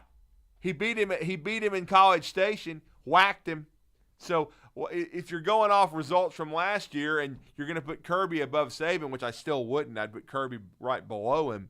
But still, I mean, Mike Leach, and think about it. Mike Leach, everywhere he's coached, Scott, is head coach, I'm saying. Right. Texas Tech, Washington State, Mississippi State. He's never had the resources that Texas A&M has. Okay, you give him the talent. You reverse it, and you put Dirt Neck at Mississippi State, and you put Mike Leach at Texas A&M. He's gonna beat the guy like a rented mule. He's gonna beat him by 30 points. You have that much confidence in Mike Leach? I have no doubt in my mind he'd beat him 30. If you put, I have no doubt that if you put Mark Stoops in Texas A&M, Mark Stoops agree has with a that. national championship within 3 years. He would probably he'd probably have him in the college football playoff. I would agree. Instead of getting his athletic director to call the NCAA and try to suspend Nick Saban because Nick Saban owns his rear end. Even though everybody gets lucky one time. You know what I'm saying? Well, Matt he beat Hayes him puts once. in there. He says it's hard to ignore significant moves for the program under Fisher. The wins over Alabama, Florida, the Orange How is Bowl, it significant when your record is the same as the idiot that they fired? 3 straight top 5 I'm just recruiting saying. classes, including the best recruiting class in the history of sports in February. Yeah. If Fisher figures out the quarterback position, he can win a I thought he national was a title quarterback at A&M. genius. I thought he was a quarterback. That's what everybody says about him, even though every one of his quarterbacks puke on themselves and can't translate to the NFL. But I'm just saying, I don't think Jimbo does a great job developing talent. I just really don't. What happened to Jalen Werdemeyer? I want to ask about that. Freddie Kirby sent me that note. That's a great point. He was supposed to be a first or second round draft pick and an all-SEC player. He went undrafted because moron couldn't get him the football. You know what I'm saying? So I just think he's the most overrated coach in college football, easily. In the big money, big expectation order, so Jimbo's 4 in the conference. Brian Kelly comes in at number 5, which is fair. Yeah. Because if you're putting big money, big expectations, you're paying him $9.5 million. You want results at LSU. Well, I'll say this. Jimbo Fisher would not have gotten the results at Notre Dame that Brian Kelly did. I think Brian Kelly did a better job. I don't think Jimbo would have won a national championship at Notre Dame. Probably wouldn't even have got him to the college football playoff. They would have continually come up short. I want to put Jimbo Fisher in a lot of other places because you're putting him in Notre Dame to see if he would have the success that Brian Kelly had. If you look at the Big 12, if Jimbo Fisher is coaching Oklahoma, does he have the same success Lincoln Riley has had at Oklahoma? You put him in all these spots, and you kind of, I'm wondering, does he have? Number 6 on the list is Lane Kiffin. And number 7 in the list is Sam Pittman. Those are the coaches that fall under the big money, big expectations. Sam Pittman beat him too. See, I forgot to throw that one in there. So, see, all those guys are above Jimbo right now. In the boom or bust division, now if you're going down, in number 8 on the list is Mike Leach, the number 1 coach in the boom or bust, number 8 overall. 9 is Shane Beamer. 10 is Josh Heupel. And 11 is Billy Napier. Those are the boom or bust coaches in that order. I think Billy Napier is going to rocket it up that, and I think he'll be the best coach in the state of Florida in short order, in my opinion. I think he's going to do a great job there. I definitely think he is going to jump above, Jimbo Fisher, Lane Kiffin. I do think Sam Pittman's done a remarkable job, but I think he'll probably jump above Sam as well. I'm really high on Napier. I think he's an outstanding coach. I understand having him low because he's never won an SEC game, so you really can't judge it. I'm just saying that I would not be surprised within 2 years if he jumps over a lot of these guys, and I wouldn't be surprised in 3 years if Dirt Neck is fired. And then, he can go play golf or ride horses or do whatever the hell he wants on his ranch for the rest of his life because his contract's guaranteed. I mean, I'm assuming that Jimmy Sexton is his agent, and that's a Grand Slam walk-off. I mean, he's hoodwinked everybody, and he's going to get big money, and he'll never have to work again. All right, I have a question I want to ask, but I want to go through this to finish this list here real fast. In the win or walk category, number 12 on the coaching list is Brian Harsin. Right. 13th is Drinkwitz, and then 14th is no. I mean, I'm sorry, but Clark Lee comes in at number 14. Yeah, and, I mean, that is. And I don't. We can't really tell yet what kind of tenure he's going to have at Vandy. That's a very difficult situation. Right. But of course, he didn't win an SEC game last year, so that's gonna. You almost have to do that. All right, so Brian Harsin checks in there at number 12. And he barely survived. Yeah, I mean, we understand that. Not that I agree with it, but he's going to be in the bottom third because Auburn did not finish well. Right. All right, so this coach's record, he's now entering his third year at his school. His overall record is 15-8. Yeah. And 10-7 in the league. Mm-hmm. You know whose coach numbers, you know who results those are? Those are Lane Kiffin's results at Ole Miss. 15-8. Lane's a solid coach. He does 10 some and dumb 7. things, but is he getting way more credit because of all the stuff he does on social media and popping up that we say Lane Kiffin is this outstanding coach in college football, that he is great? I don't think he's outstanding. I think he's solid. But he's getting a lot of, he's getting that upper tier level of coaching. Well, he does it for one because of his last name, and then, like you said, he is very active on social media. He's 76-41 as a college football head coach. 15-8 at Ole Miss overall, 10-7 in the conference since he's arrived at Ole Miss. Well, I mean, I think he's a solid coach. I wouldn't have him in an elite program like Alabama. I think he's probably a good fit at Ole Miss, though I still think it's telling that Arch Manning, royalty from the first family of Ole Miss football, is not going to be a Rebel, and they're not really even a factor. That's all I'll say. All right, Jeff from the Borough with us. Good morning, Jeff. How's it going, guys? Good morning, Jeff. So I guess Stu's supposed to rate high on that list, right? Yeah, I've got him in the top 3 or 4. I do have him ahead of, as we just said, Jeff. I don't know if you heard our whole conversation, but I do think if you put Mark Stoops at a place like Texas A&M, or with the unlimited resources, with the unlimited resources they've got, or a Florida or somewhere like that, what he's done at Kentucky is remarkable. I think he would be contending for championships. We even said Notre Dame. I mean, if you give him a school of those kind of resources, he turned down Florida State to stay at Kentucky. We lauded Kentucky for that. Wait a minute. When he went to Florida State, he was interviewing them more than they interviewed him. It wasn't no interview. He was asking them questions. So Florida State never offered him nothing. He just went up there and talked to them. They never offered him no job or nothing. He was talking to them about what he needed, and then Florida State asked him a bunch of questions.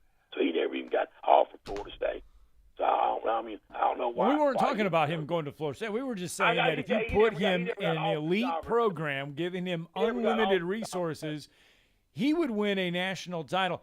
He could, if he went to Texas A&M, Mark Stoops would probably win a national title in 3 years at Texas A&M if it took him that long. Okay. Well, nobody else has done it, so I guess he can. Nobody else has done it. So I mean, I don't know, but like somebody said one time, the coaches should stay where they're at and be a legend.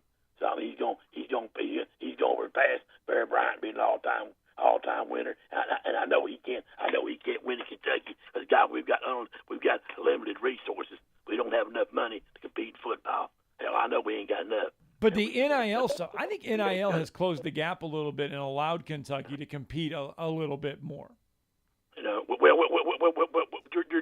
your definition of a little bit more? What's your definition? Second place, third place? That's your definition? See, there's a guy up here don't think we'll ever win the East. We'll never win it. Okay? We'll never be in Atlanta. We won't never win nothing. And Drew said that last year. We played Georgia. We were never going to win no SEC. And you or won't. beat Alabama or anybody else. Okay? So, I mean, whatever he does, he ain't getting no respect. Like I told you, they know Bob Stoops before they know him. I done told y'all. Bob Stoops won a national championship and everything else. So, I mean, he's done – the fan base knows what he's done. We ain't got to worry about what the best SEC does. That's Kentucky fan base. So, and just like he said, he wants 8 games instead of 9 because Kentucky's looking out for Kentucky. They ain't worried about nobody else. We ain't worried about – so let's just play 12 SEC games. You want to? Let's play 12. Don't have no non-conference. We'll just play 12 games. Y'all want a 20-team league anyway. So let's play 12 conference games and see if Alabama can go 12-0 on that schedule. See what they can do. See what Great Stadium can do. So, y'all hang in there, guys. Look, we were applauding Mark Stoops all morning, and he calls and acts like we're – Kentucky's not going to beat Georgia or Florida usually. I mean, it may happen, but it's going to be few and far between. They don't even consistently beat Tennessee, okay? But what Stoops has done is still remarkable, winning 10 games, twice in his tenure at Kentucky, staying there 10 years, and getting that program relevant and what is considered at times a top 2 or 3 program in the East. Are they going to win the SEC East? No, but they are a contender. But they're just not going to, break the door down because I don't think they'll ever be good enough at quarterback to do it, first of all. But again, Kentucky has done a remarkable job. Mark Stoops, I think he's a top, 3 or 4 coach in the SEC based on the production he's gotten at a program that historically, Scott, has not been a contender. If they win 7 games, it's like, putting a statue of somebody up there. Well, I do got some Mark Stoops stuff to talk about, but we're up against a break here because we need to get our break in, and we may have to save that for tomorrow, which is fine. We can do that as well. It's about Stoops and the 8-game schedule and the conference league and all that other stuff. It's fun to get into, but we don't have a lot of time to get into it right now because we got to get a break in because we're going to talk some high school basketball with Jonathan Hyde coming up next.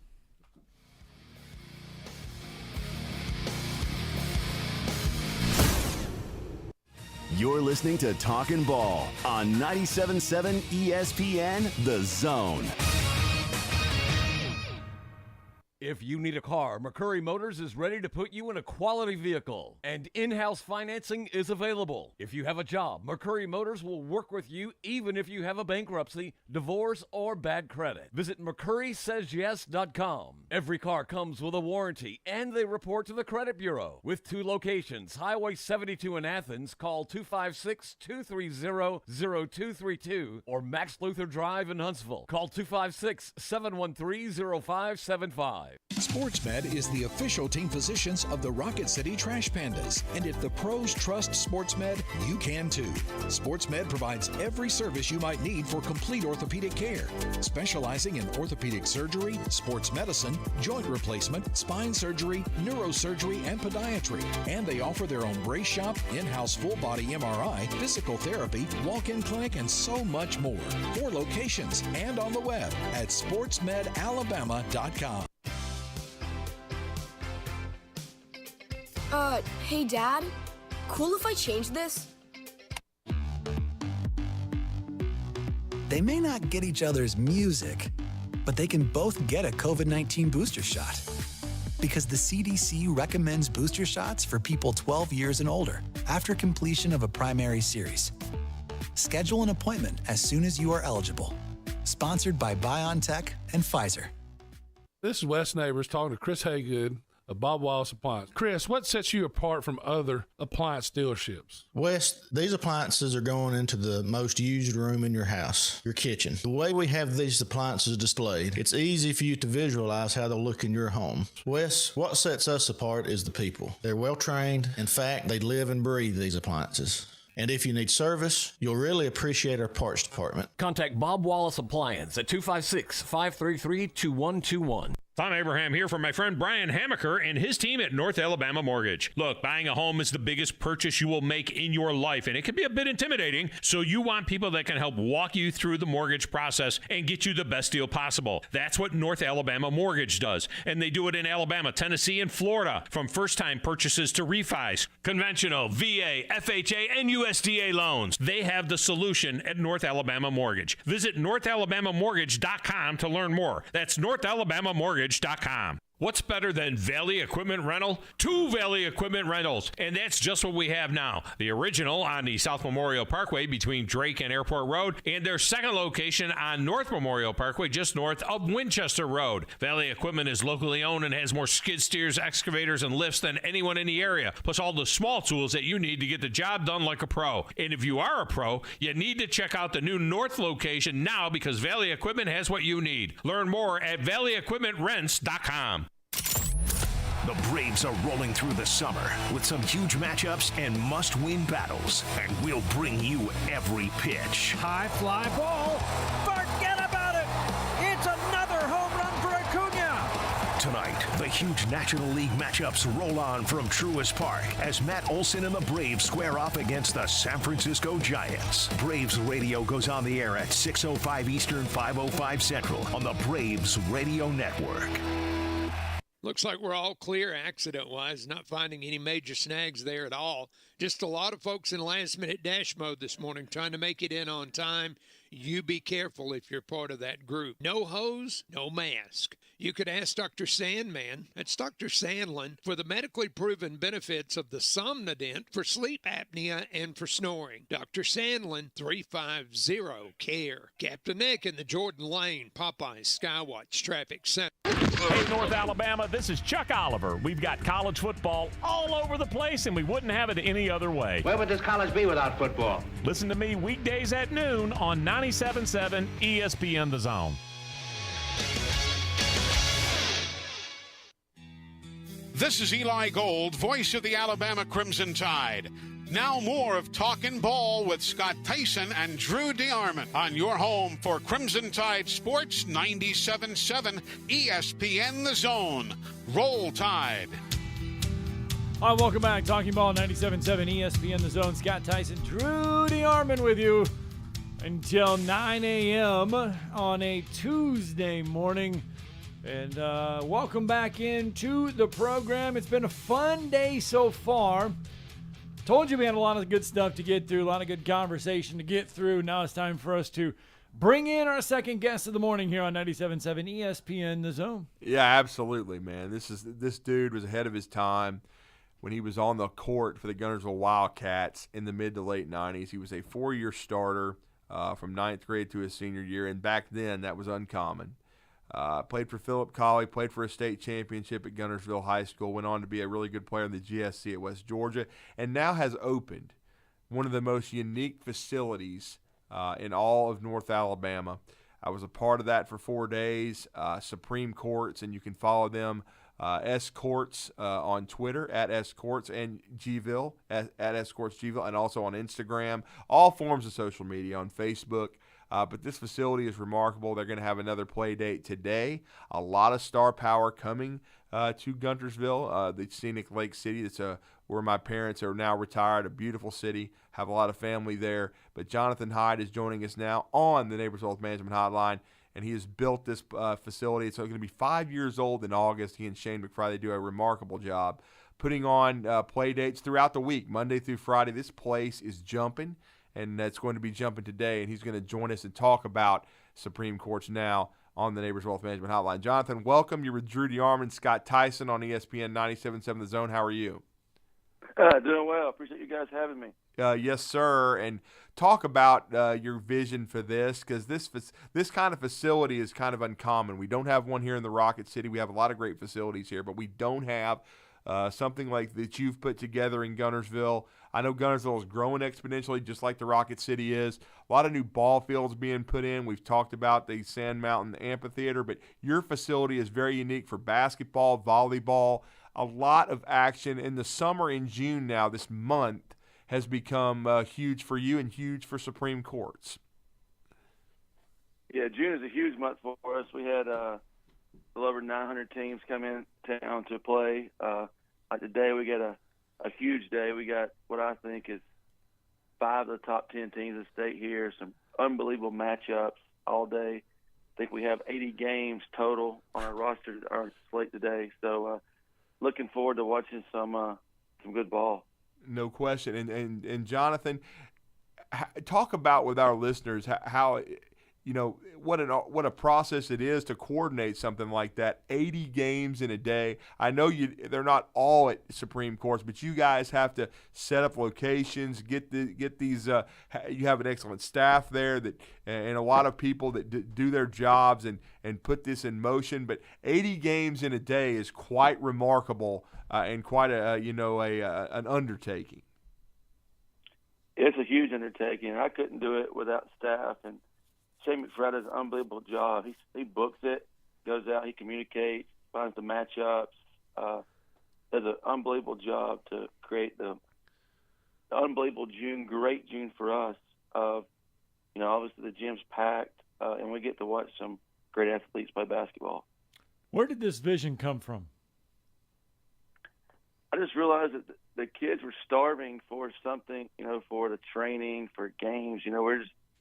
There's no when I played years ago that we had to travel, hours and hours to go play competition. I just thought that there was something to give back to bring people here to North Alabama to play. And unfortunately, we have teams come from all over the state, out of the South really, to come play against our local kids. Yeah, and it's remarkable because at 10:40 this morning, you're going to have one of the best programs in the Southeast, Webb out of Knoxville. They're going to play the Huntsville Crimson Panthers. Then you're going to have Pinson Valley there. I saw Pinson Valley last week in Hoover. They have, Coach Barber does a great job. They are, some people believe, maybe the best team in 6A. Then you've got Denton Johnson and Ramsey are going to be there as well. And last week you had Robbie Coker in Plainview. You've had Tyler Davis in Mountain Brook. As you said, Jonathan, this facility is already attracting teams, not just from North Alabama and maybe the Rocket City, but from all over the state. Yeah, they're coming. We get them from Georgia, several from Georgia, Mississippi, some from Florida. We get them from all over. Volleyball, we've had teams as far as Indiana, Ohio. I think a team came in from Miami in March. So Supreme Courts is getting the name out there of a great facility to host events. So fortunate for us and all the locals, teams are coming from all over to play. Mm-hmm. And Jonathan, I know one thing too. You've added Bart Heist to your staff. He does a great job. He's one of the greatest high school players in the state's history from Winfield High School. Played on Richard Williams' Final Four team at Mississippi State in 1996, and also now has been a big part of the AHSAA radio network and television with WOTM and the state tournament. But also now you guys are trying to not just expand and be a big factor in June, but you guys are wanting to carry some live events and do some things during the high school basketball regular season in November at Supreme Courts. Yes, we have our first live event. Really excited about it. It's the Scottsboro Wildcats versus the Plainview Bears matchup of two great teams, two great coaches. November the 10th, live TV. Of course, Bart will be covering the game. We're really looking forward to that. Then in December, we have Coleman versus Ramsey. Another great 5A, 6A matchup of two great teams. So we're expanding out, doing more live stuff, more big-time matchup games, and we're going to do that for volleyball and basketball. We're going to start trying to do media days for the kids, giving out player of the week, player of the month type stuff, just to give recognition to the guys and girls that are working so hard. I think everyone noticed.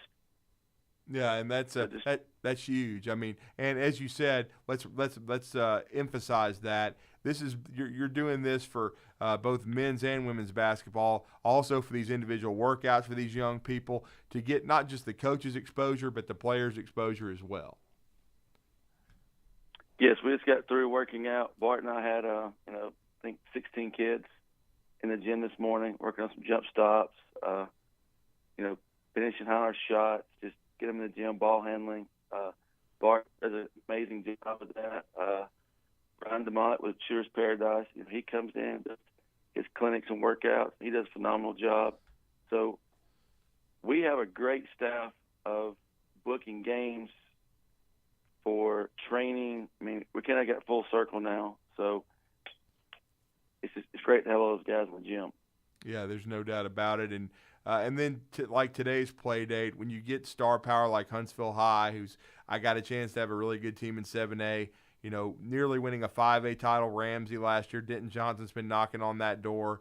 When you get Pinson Valley, when you get and again, it brings a lot of people and a lot of business to Supreme Courts, but and there's a lot of atmosphere though. I really like the way you've set the place up.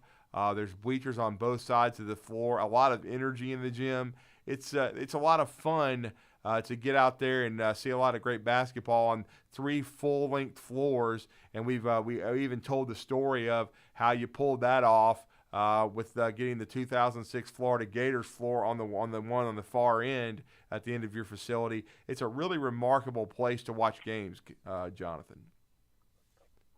Yeah, it's a great venue. We're really proud of it. I don't think there's a better sports facility for atmosphere. I know it's hard to get with the big span, but we've got the curtains kind of close it off. The bleachers are getting tight, and it'll be rocking today with some of these matchups. I can't wait. If you're a ball guy, I love to watch great basketball. The Supreme Court's the place to be today. Start first game tips at 9.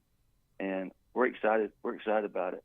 Yeah, there's no doubt about it, and I know you're excited about November. And I know you're still wanting to add more live events in the future, Jonathan. This is something. I guess the next phase of this business for Supreme Court is live events and being able to bring great teams like the Scottsboroughs, the Plainviews, the Colemans, and the Ramseys to play in front of some big-time atmospheres.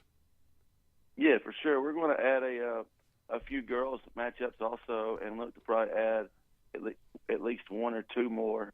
Probably going to do, probably have 8 total, and then look to expand on that throughout the year. Mm-hmm. And then that'll be great for Supreme Courts. And if anybody, you guys have such great contacts, you and Shane, as you said, you work the phones.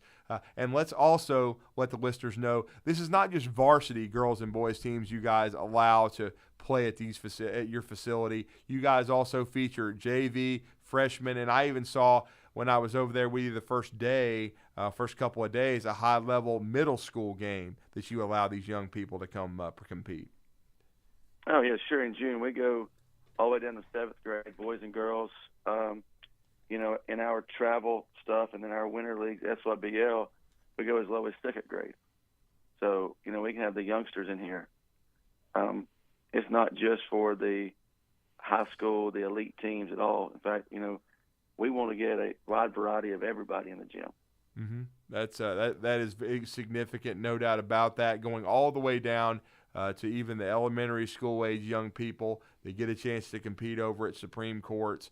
So for anybody that wants to connect with you guys, Jonathan, that may want to have their team come compete with you and Shane, let everybody know how to connect with Supreme Courts. I know you guys are all over social media, but also I know they can call you guys. Let everybody know how to connect with Supreme Courts in Guntersville, Alabama. They can shoot us an email at scourts2017@gmail.com, or they can give us a phone call at 256-527-1051, or they can give us a phone call to Shane McFry at 256-557-1399. Well, Jonathan, we appreciate the time. We know in about 20 minutes it's going to be jumping over there. As you said, first game, 9 a.m. I'm pleased and really honored that you gave us some time this morning to talk about Supreme Courts and the play date coming up today. Again, starting at 9 a.m., and I'll be over there later once again. Great facility, right down from the Charburger, and an institution for about 40 years in Guntersville. But if you want to see some great action on Highway 69, come to Supreme Courts in Guntersville, Alabama. Some of the best high school basketball in the state. And the month of June has become huge in the process, and so has Jonathan Hyde, Shane McFry, and that great staff over there. Thank you, sir, and really appreciate your time this morning. Thank you, guys. Hope to see you soon. Thanks, Jonathan Hyde there from Supreme Courts. 256-576-4977. If you want to get in on the show this morning, feel free to do so, as we got just a short time left here. And what I was talking about before with Mark Stoops, Drew, is right. that he was he went on with Kentucky Sports Radio, KSR. Mm-hmm. Yep, we've had Matt Jones on, and we've had Tyler Thompson, some of their staff. Yeah, and Mark Stoops is a huge. He wants the 8-game conference schedule. He doesn't want to go to 9. Mm-hmm. He said, and this is what he told Kentucky Sports Radio. He says, where we stand. Mm-hmm. If we were to take a vote with the football coaches in Destin, he goes, I hate speaking for people. He goes, but the reason being a lot of us have crossover games, South Carolina, Clemson. We have Louisville, and we want to keep that. To play 9 conference games and Louisville, that's tough. He went on to say, just look at our league. For instance, I go to those meetings. The last time we met here in Destin in person, there's only 4 coaches there returning in 2022. How much money does all these teams have? You're guaranteeing 50% of our room one more loss. They already fire everybody in this league all the time. He says, we're the middle of the pack, and I'd consider it a bad year. I don't want to win 4 games. I want to win a lot more than 4, but 50% of our league was the same or worse. Is that good? And I love the job that Mark Stoops is doing, but the only reason he's complaining about this is he thinks it could be another L on his schedule, or it's not a layup game. Okay, because let's not get it twisted. Kentucky is not going to go out here and schedule the USC Trojans or the Oregon Ducks or Michigan Wolverines or whatever the hell. They're going to schedule some tomato can and beat up on Murray State and try to get another dub. But I still think the 9-game schedule works because it gives you 3 permanent opponents and you have 6 rotating and you get to play everybody within a few-year period in the league. Okay? Right. So stop whining. I said this on Twitter earlier, and again, I have a lot of respect for Mark Stoops. I'm not saying that I'm not criticizing the job he's done, but I'm just saying I don't agree with his take on this. I think stop whining about that. Put your big boy pants on and try to win another SEC game. He says, we all enjoy those rivalries and we want to keep them. The league enjoys them and wants to keep them. There's give and take with all of this. He goes, you're getting Oklahoma and you're getting Texas. It's already an unbelievable league, losing to Texas, as we know. So there's got to be some give, and that's across the league. That's with everybody. So he's taking a shot at the coaches that want the 9-game conference schedule as well, I think, in those comments. Mm-hmm. Well, to me, that's what he's saying. Well, it is. It's about he doesn't want the 9-game schedule because he knows 2 really good programs are coming into the league, and it may put Kentucky down another peg. But again, I just think overall, when you have a league as strong as the SEC, the one thing that it is going to make you, though, is money, because you're playing SEC games. People want to see SEC games. They don't want to see Alabama play Western Carolina. They don't want to see Auburn play Appalachian, even though Appalachian is a good group of 5 program. But in most cases, Scott, if Appalachian State, even as solidly coached as they are, right, if they play somebody like Auburn, if they play somebody like even Kentucky, if they play somebody like Alabama, if they play somebody like Georgia, they're losing either 10 out of 10 or 9 out of 10. You might have we remember what happened with the Michigan Wolverines. Sorry, Dan. But, sometimes the stars will align and you'll upset somebody like that. And it'll be something that's replayed for years and years and years. But most, like when, for example, Northern Illinois beat Alabama during the Shula era, okay? But most of the time that doesn't happen. They're guaranteed games for a reason, because these group of 5 programs or FCS programs or whatever have to pay the bills, and so they get paid millions or hundreds, at least hundreds of thousands of dollars, but now it's really millions to pay their bills and come get your butt whooped, okay? But in the SEC, you want to see these big-time matchups. You don't want to go to the 1-7 thing where you only have one guaranteed opponent every year in the SEC, and then everybody else, hell, you'd not be playing somebody once every 12 years. Nobody wants that. They want everybody to compete against everybody else. And so Stoops is looking out for himself now. He's making $4 or $5 million a year. He doesn't want to get fired. But I'm going to tell you something.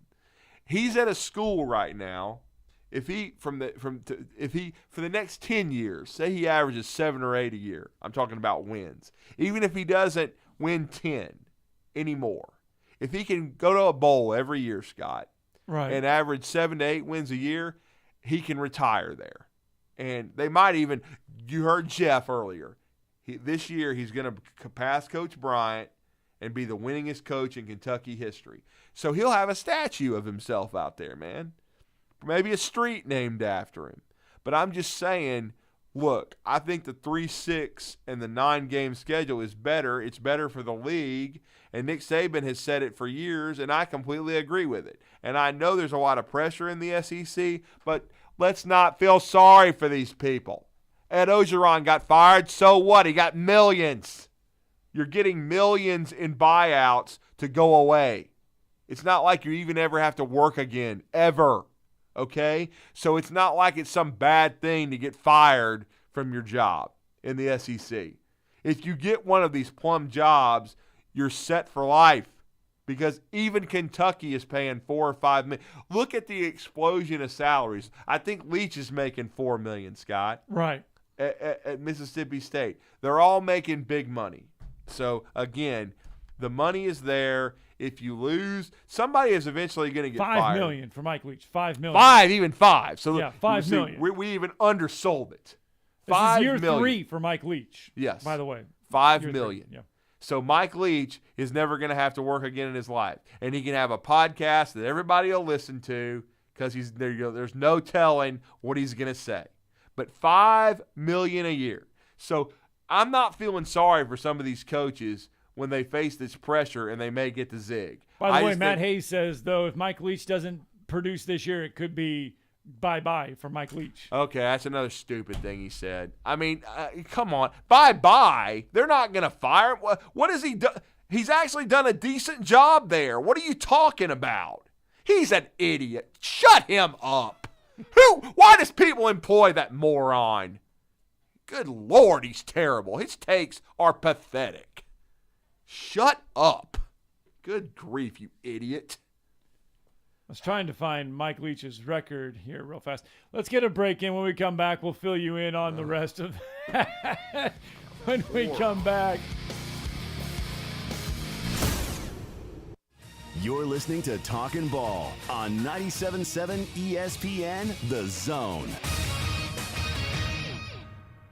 Ann Adams with Berkshire Hathaway Rise Real Estate is the one name to know if you're buying or selling real estate. With years of local experience, Ann Adams offers buyers in-depth knowledge of the local housing market and will narrow available properties down to those you'll be interested in so you can save time when shopping for your new home. If you're ready to sell, Ann offers a seamless process using accurate pricing and expert negotiation skills to make sure you get a fair price for your home. Call Ann Adams today at 256-337-2625 or log on bhhsriserealestate.com. You've got to experience Toyotathon at Bill Penny Toyota. They've got the selection with over 700 new Toyotas to choose from. And they've got the extras with Bill Penny perks and a 10-year unlimited warranty. So get on over to Bill Penny Toyota today and experience Toyotathon.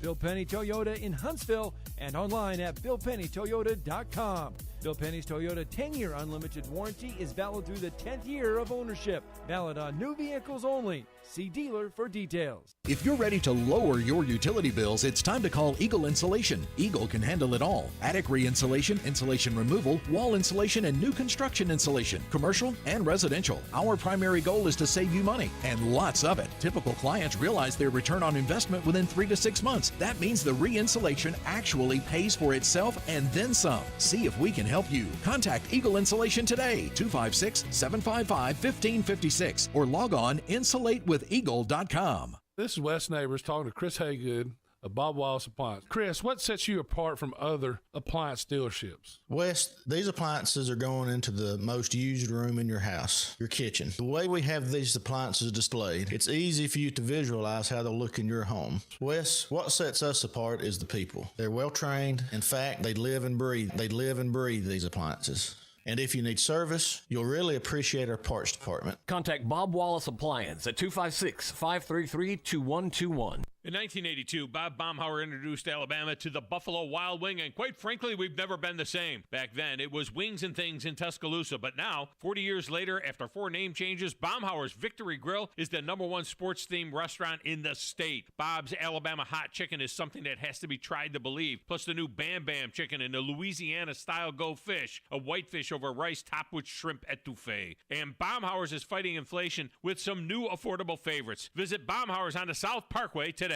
I'm attorney Gary Lackey. You know, you'll hear people say we're like a family, but here at the Lackey Law Firm, that's really true, not just a saying. I'm Justin Lackey. With my father and my sister, we have a special connection to each other. I'm Jennifer Lackey. At the Lackey Law Firm, when we take on your case, you become part of our family. You really do. And we'll always do whatever it takes to get everything you deserve. If you're injured, you worry about getting well, not about paperwork or insurance companies or figuring out how to get to your lawyer's office. I'll come to you. We worry about your case so you don't have to. When you've been injured, we know that your case is probably the biggest thing going on in your life. More important than almost anything else. And it's important to us too, for one simple reason. Family takes care of each other, and at the Lackey Law Firm, we'll take care of you. The Lackey Law Firm. The Lackey Law Family. 1-800-4-RIGHTS. No representation is made that the quality of the legal services to be performed is greater than the quality of legal services performed by other lawyers.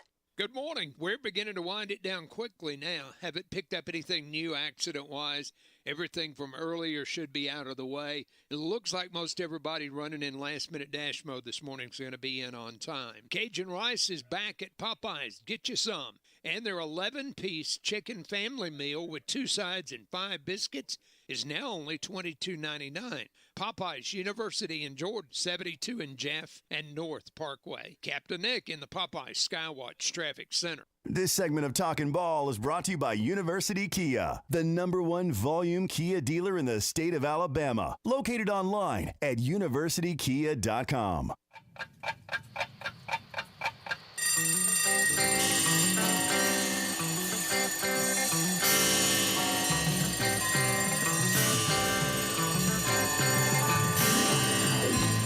It's time for tomorrow's headlines today with Scott Tyson and Drew DeArmond on 97.7 ESPN The Zone. Hi, welcome back. Talking Ball, 97.7 ESPN The Zone. In case you're missing some of the headlines, hey, this is what we heard at the U.S. Open. Brooks, is there a figure at which you would swap tours? Does that exist? Is it as simple as that? I haven't given it that much. I haven't given it that much thought. Really? I don't understand. I'm trying to focus on the U.S. Open, man. Like, I legitimately don't get it. I'm tired of the conversations. I'm tired of all this stuff. Y'all, like I said, y'all are throwing a black cloud on the U.S. Open. I think that sucks. I actually do feel bad for him for once. Right. Because it's a shitty situation. Like, we're here to play, and you're talking about some event that happened last week. Well, there's events going to be going on now for the next foreseeable future. I know, but you can't drive a car looking in the rearview mirror, can you? That was Brooks Koepka at the U.S. Open no more than 5 days ago. Talking about manure. Speaking about what's coming out of his mouth. Whoops. You know, years ago, Scott, I think it was in the 90s, wasn't it, when he was at his zenith, that Jim Carrey made Liar, Liar. Well, that was the sequel right there. Yep, because Liar, Part 2. Brooks Koepka is going to the Live Tour. Right. He wasn't thinking about that at all, though. He hadn't even thought about it, right, Scott? Yeah, you don't wake up on a Tuesday morning and decide, oh, guess what? I'm just going to leave the PGA Tour. No, that decision was in his head a long time ago. He just didn't want to talk about it. Yeah. Anyway, that's the big headline of the day. Brooks Koepka leaving the PGA Tour, headed to the LIV Tour. The other big headline, the Auburn Tigers are facing elimination again. They survived last night. They'll face it again today. Oh, boy. I'm just watching Mark Madsen. I'm watching Mark Madsen dance from that the seems NBA like parade. yesterday. That was unbelievably awkward. I'm sorry, but I just looked up and saw a big, tall guy. Yeah, from Stanford. Dance. By the way. Yeah, and Auburn gets the best of Stanford yesterday, 6-2. They survive. And Ole Miss wins 13-8. Kevin Elko hits his. Still yet to lose. Or Tim Elko. Kevin Elko's a speaker. Tim Elko hits his 23rd home run. And Ole Miss is yet to still lose an NCAA Yeah, they're the only tournament undefeated game. team in the NCAA tournament in baseball. Can you imagine that? They are the hottest team right now. Yeah, that's what we talked about. 13-8. They get solid pitching yet again, and so they ease past the Arkansas Razorbacks. Arkansas, 13-5. Made a little bit of a run at it, early in the ball game, but really. Ole Miss jumped out on top, and that's what they've done to everybody. 13-5 Ole Miss win, as you just pointed out. No losses in the NCAA tournament. They're 2-0 right now. Ole Miss and Oklahoma on each sides of the bracket are in the driver's seat. Yep. But as you said, today will be elimination day, as we will see two more teams go home in the College World Series. Auburn will be back at it, and we're excited for them because they're going to be the nightcap of this day, and Arkansas is going to take on Auburn 6 o'clock on ESPN2. But earlier on ESPN at 1 o'clock, Texas A&M will take on Notre Dame.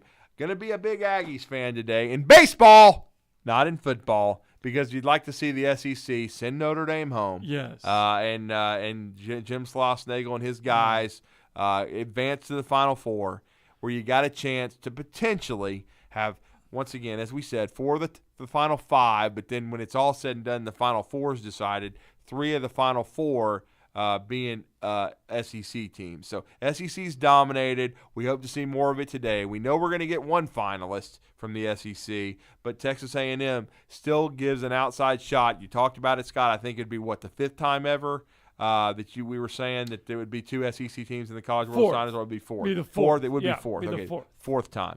4th time that we've seen it. 2011, 2017, and 2021. Last year it was Vanderbilt and Mississippi State. Yeah.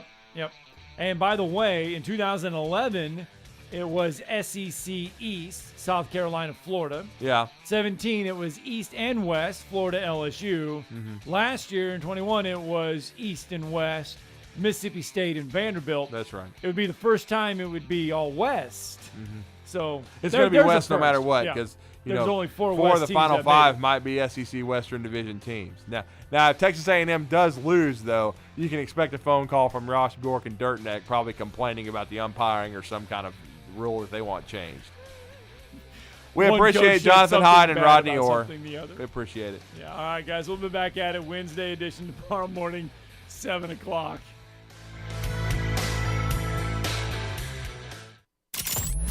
The Braves are rolling through the summer with some huge matchups and must-win battles, and we'll bring you every pitch. High fly ball. Forget about it. It's another home run for Acuna. Tonight, the huge National League matchups roll on from Truist Park as Matt Olson and the Braves square off against the San Francisco Giants. Braves Radio goes on the air at 6:05 Eastern, 5:05 Central on the Braves Radio Network.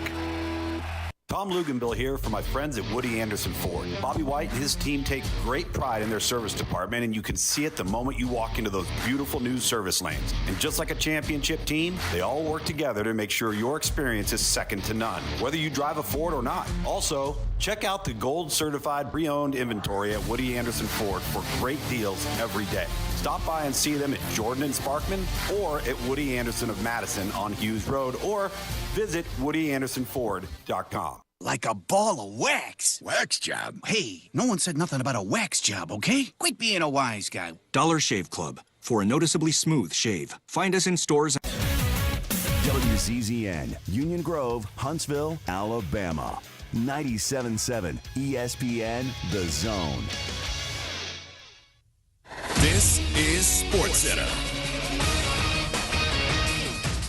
I'm Christine Lisi. Brooks Koepka, the latest high-profile golfer to leave the PGA Tour for the LIV Golf Series, joins Phil Mickelson, Dustin Johnson, and others in committing to the rivals' Saudi-backed series. Koepka, a four-time major winner, expected to compete in the first LIV Golf event in the U.S., June 30th in Portland. Lightning star Nikita Kucherov left the win in Game 3 of the Stanley Cup Final following what his teammates called a dangerous play by Avs defenseman Devon Toews. Kucherov took a cross-check from Toews in the third period. Tampa likely has an update on Kucherov today. Game 4 is tomorrow, 8 Eastern ABC. Lightning down 2-1. Baseball, Rays outfielder Manuel Margot sprained his right knee in the loss to the Yankees last night. Headed to the injured list, is expected to miss significant time. Outfielder Kevin Kiermaier also headed to the IL with hip inflammation.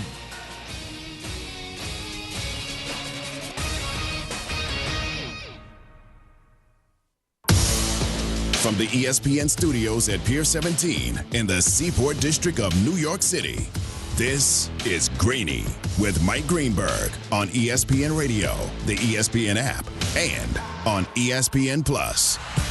Back and better than ever, Greeny presented by Progressive Insurance, and jam-packed on this first day of summer, including visions of the future, lining from superstars, who you got, and the greatest team of all time. We got 2 hours. Let's do this. Here we go! Only one place to start. He thinks that he deserves a 4-year extension, fully loaded. This is not a Knicks putting it out there. This is not the Lakers putting it out there. This is off the player who thinks he's got leverage. And I'm here to tell you, he doesn't. Talk about delusional. I mean, that's this dude. This Kyrie Irving. Here's the bottom line of it, my friends. I am in the interesting business. For 30 years, I've been in the interesting business. I say that all the time. I like anyone and anything that is interesting in the world of sports because it is my job to figure out how to make you interested in the things that I talk about. Kyrie Irving is a lot of things. I could list a lot of adjectives to describe what I think of Kyrie Irving. And as you hear from some of these sound bites, a lot of people feel a lot of different ways about him as well. But the first thing I would say about him is that he is endlessly interesting. I can't understand that man for anything. I genuinely have no idea what makes him tick, why he does the things he does, why he says the things he says, and in this case, why he thinks the things he thinks. But what is clear, and I wanted Brian Windhorst, full disclosure, I texted Brian Windhorst and I said, I need you, Windy, right off the top of the radio show at 10 o'clock. And he texted me back, I'd love to, Greeny, but I'm going to the dentist. So as we speak, Brian Windhorst is at the dentist, but we do have a bunch of sound bites of the things that Windy told us on Get Up this morning, because this is critical. In the next 8 days, an enormously important event is going to take place in the NBA involving Kyrie Irving, and it is going to be very interesting what winds up happening. He is putting out there that he wants to be someplace else. That's what's happening. He's talking about the Lakers. He is talking about the Knicks behind the scenes, but in a way that is designed for it to get out there, because he is trying to apply pressure to the Nets to do what they seem hesitant to do, which is to just turn their franchise over to him. Here you go, Kyrie. We're now the Brooklyn Kyries. That's what he wants. Remember his soundbite the day after they got swept, and he got on there and he sat at that press conference and he said, well, look, Kevin and I will get together and we're going to run this thing and we'll figure it all out. And I remember listening to that. I was in a car on my way to an airport. I forget where we were going. We were going somewhere for the NBA, I think. And I was listening. We had just finished Get Up, and I'm in the car. I'm listening to those sound bites. I remember thinking to myself, what is he talking about? Like, are they going to let him say that? If so, they've completely lost any semblance of control of this franchise. And by they, I mean ownership, front office, anyone else. But to their everlasting credit, they didn't. Sean Marks came out and said, we want people who are committed. We want people who are reliable. We want people who are available. You know, Kyrie didn't like that. So now, where are we? And where are they? Fascinating to find out. Over the next 8 days, we will see. Now, we asked Windy, first and foremost, How does the league view this situation? Kyrie trying to leverage the Nets into giving him something that he wants on a new contract, whether he opts out and signs a new deal or extends his current contract. The reality is that he doesn't have a lot of options, and what this will probably really come down to is if he is willing to actually opt out of his contract and leave $36 million on the table and open up the window to actually go someplace else without needing the Nets to trade him there. So that's what he's looking for. And the question is, will it work? And the answer is we don't really know yet. Because the one thing we know about NBA owners, sports owners, billionaires in general, frequently, they can't help themselves. Now, you don't get to be a billionaire by making stupid or rash financial decisions. Don't get me wrong. But many of my experience, many owners in sports, Hembo, tend to treat their sports teams like what they really are, which are playthings for them, right? This is just another fabulous thing I can show off to my friends that I have. See my yacht, see my plane, see my team. And if Kyrie Irving is available, I think there will be at least one owner, one out of the other 29, who would say, sure, I will give that guy all the guaranteed money in the world and hope that it turns out well. You led the show by saying you're in the interesting business. So are NBA owners. They're in a different way, of course. But Kyrie Irving, who is endlessly interesting and endlessly talented, will most definitely have a team or two or three or more than that available to him should he want to go there. Of that, there is no question. NBA owners, in some sense, are just feeding the public what they want. And a lot of the public wants Kyrie Irving. Greeny is presented by Progressive Insurance. Progressive can protect your home, auto, boat, motorcycle, ATV, RV, and more. In short, a lot of things. Bundle today at Progressive.com. The two teams that Kyrie, is floating are the Lakers and the Knicks. Let me start with my vice president of Knicks fandom, and that is our beloved hashtag Nuno. Nuno, do you want the Knicks to acquire Kyrie Irving? No. And granted, even if they had, and with the caveat, even if they had cap space, no. It's the headache that he comes with that he can't guarantee me that he's going to play a full season if healthy, right? Because there's been some injuries, but just if healthy, that he will actually show up every day. I can't take that. Like, nope. Go ahead. The good news for you is Wendy told us and Get Up this morning it's probably not something you need to worry about. The Knicks do not have appreciable salary cap space. So one of two things would have to happen. One is they'd have to begin trading players off immediately within the next few days so that they would have cap space available to sign Kyrie in early July, and then they would undercut where their team would be. The second thing is they could call Brooklyn and try to work out a trade. But again, I'm not sure that there's anybody on the Knicks roster that if traded to the Nets would make Kevin Durant feel comfortable about competing for a championship next year. So that's the bottom line of this. The leverage that Kyrie has is that Kevin Durant, for reasons known only to him, has decided that's the most important piece for me. I wasn't happy in Oklahoma City. I wasn't happy in Golden State. I'm happy here in Brooklyn because I'm with my buddy Kyrie. Now, look, I'm not here to tell them they shouldn't be friends. If for whatever reason they have a personal chemistry with each other, that they have faith in one another, they care for one another, they are close friends, they want to be together, good for them. I'm not suggesting otherwise. But this is where the professional and the personal line sometimes become somewhat blurry. Because if Kevin Durant is genuinely sitting back, assessing the situation after 3 years in Brooklyn and saying, no matter what else happens, come hell or high water, I can't let myself lose that guy, then I just don't know exactly what he's thinking. But Wendy pointed it out this morning. That's the leverage. So this is Kyrie's leverage play. Kyrie's leverage play isn't really that he's going to walk to the Lakers. Kyrie's leverage play is you can't make Kevin Durant happy if I leave, so make Kevin Durant happy, sign me, and let's get back to work. So that's pretty much where it all sits right now. We'll make this Straight Talk brought to you by Straight Talk Wireless. I am the idiot who picked the Nets to go to the finals before the playoffs began. And proof of that will live forever. I don't take it down. It's on my Instagram account. I'm not one of these people who, when I make a mistake, I untweet it or whatever the word is, delete it, pull it down. It's up there. It's up there till the end of time. I picked the Suns to beat the Nets in the NBA Finals before the playoffs began. Suns didn't do me any justice. The Suns, they didn't do me real proud in that Game 7 against Dallas. But, boy, they looked like the 96 Bulls compared to the Nets, who played one good game against Boston, lost it in the final second, and then didn't compete the rest of the series. and didn't seem all that upset about it. Felt to me like I was more upset about the way Brooklyn played than these guys did. Now, this was a long and trying season for a lot of people in the NBA. Straight Talk Wireless, no contract, no compromise.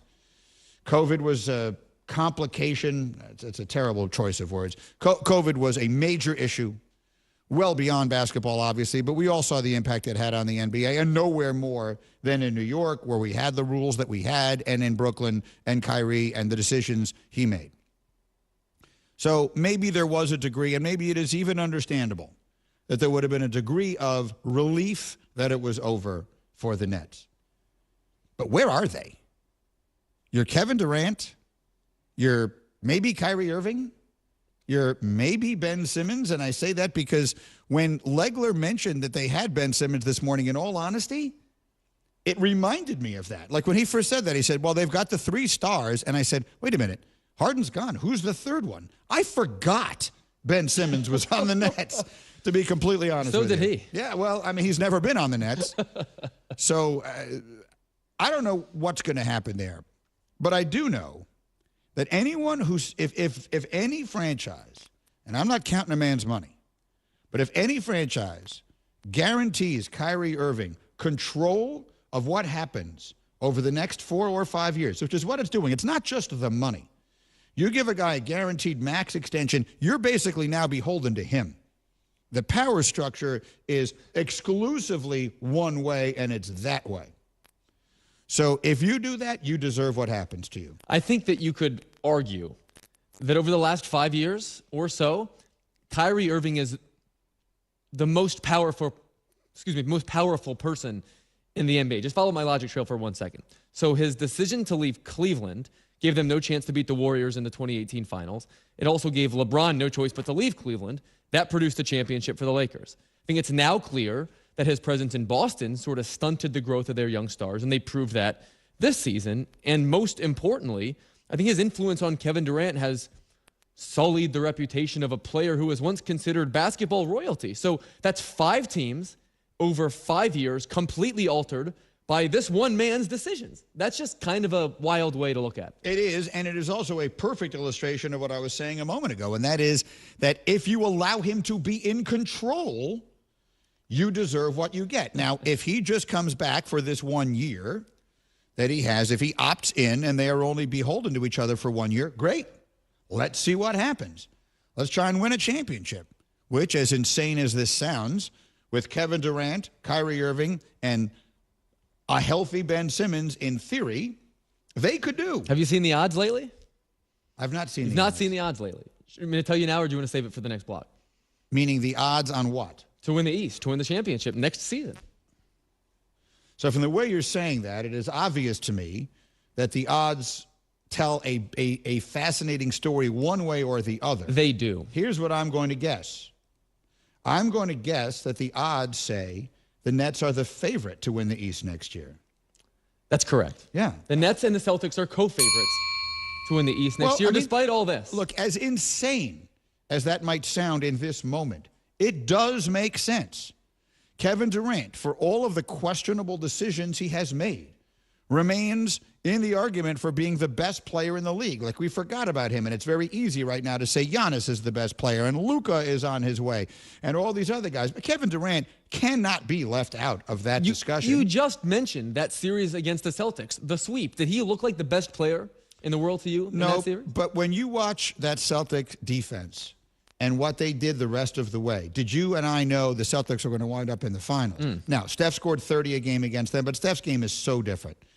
They had one objective, Boston, and one objective only, and that is Kevin Durant is not going to beat us. And they weren't going to let him do it. And I think when you have great defenders, as many of them that are as big and as physical as the Celtics have, no one player is going to be able to beat them. He needed help, and they didn't have it. I'm not suggesting that right now I think Durant is the best player in the league, but it would be a disservice to him, regardless of what the questions are, to dismiss him. Simmons? Who the hell knows? Kyrie?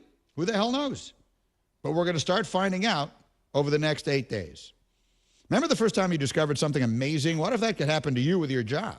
Well, ZipRecruiter works like your personal recruiter to help you find new jobs or discover new opportunities that are the right fit for you. Sign up for free at ZipRecruiter.com. Coming up next, the rant of the day is an absolute beauty. You do not want to miss this, and we'll be packed all morning long. It's Greeny on ESPN Radio. Today on ESPN Daily, it's been 50 years since Title IX became law. We'll talk about Billie Jean King, Gloria Steinem, and what life felt like for women before the groundbreaking legislation. Listen wherever you get podcasts. Welcome to Allstate, where you can save just by being you.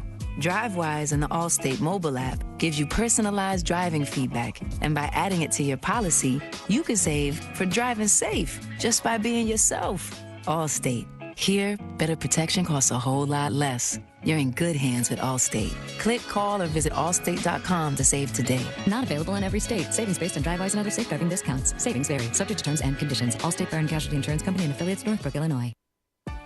Here at Total Wine & More, you'll love what you find, especially our totally low prices. That rosé you recommended was a hit. What should we try for more fun in the sun this weekend? This silver tequila makes a refreshing tequila sunrise. Perfect. Wow, that price is refreshing too. Love what you find, only at Total Wine & More. Pickup and delivery available at TotalWine.com. Drink responsibly, B21. You're listening to Greeny on 97.7 ESPN, The Zone. Now, it's time for your Atlanta Braves morning update. Orlando Arcia walks it off as the Braves take the opener from the Giants on Monday night.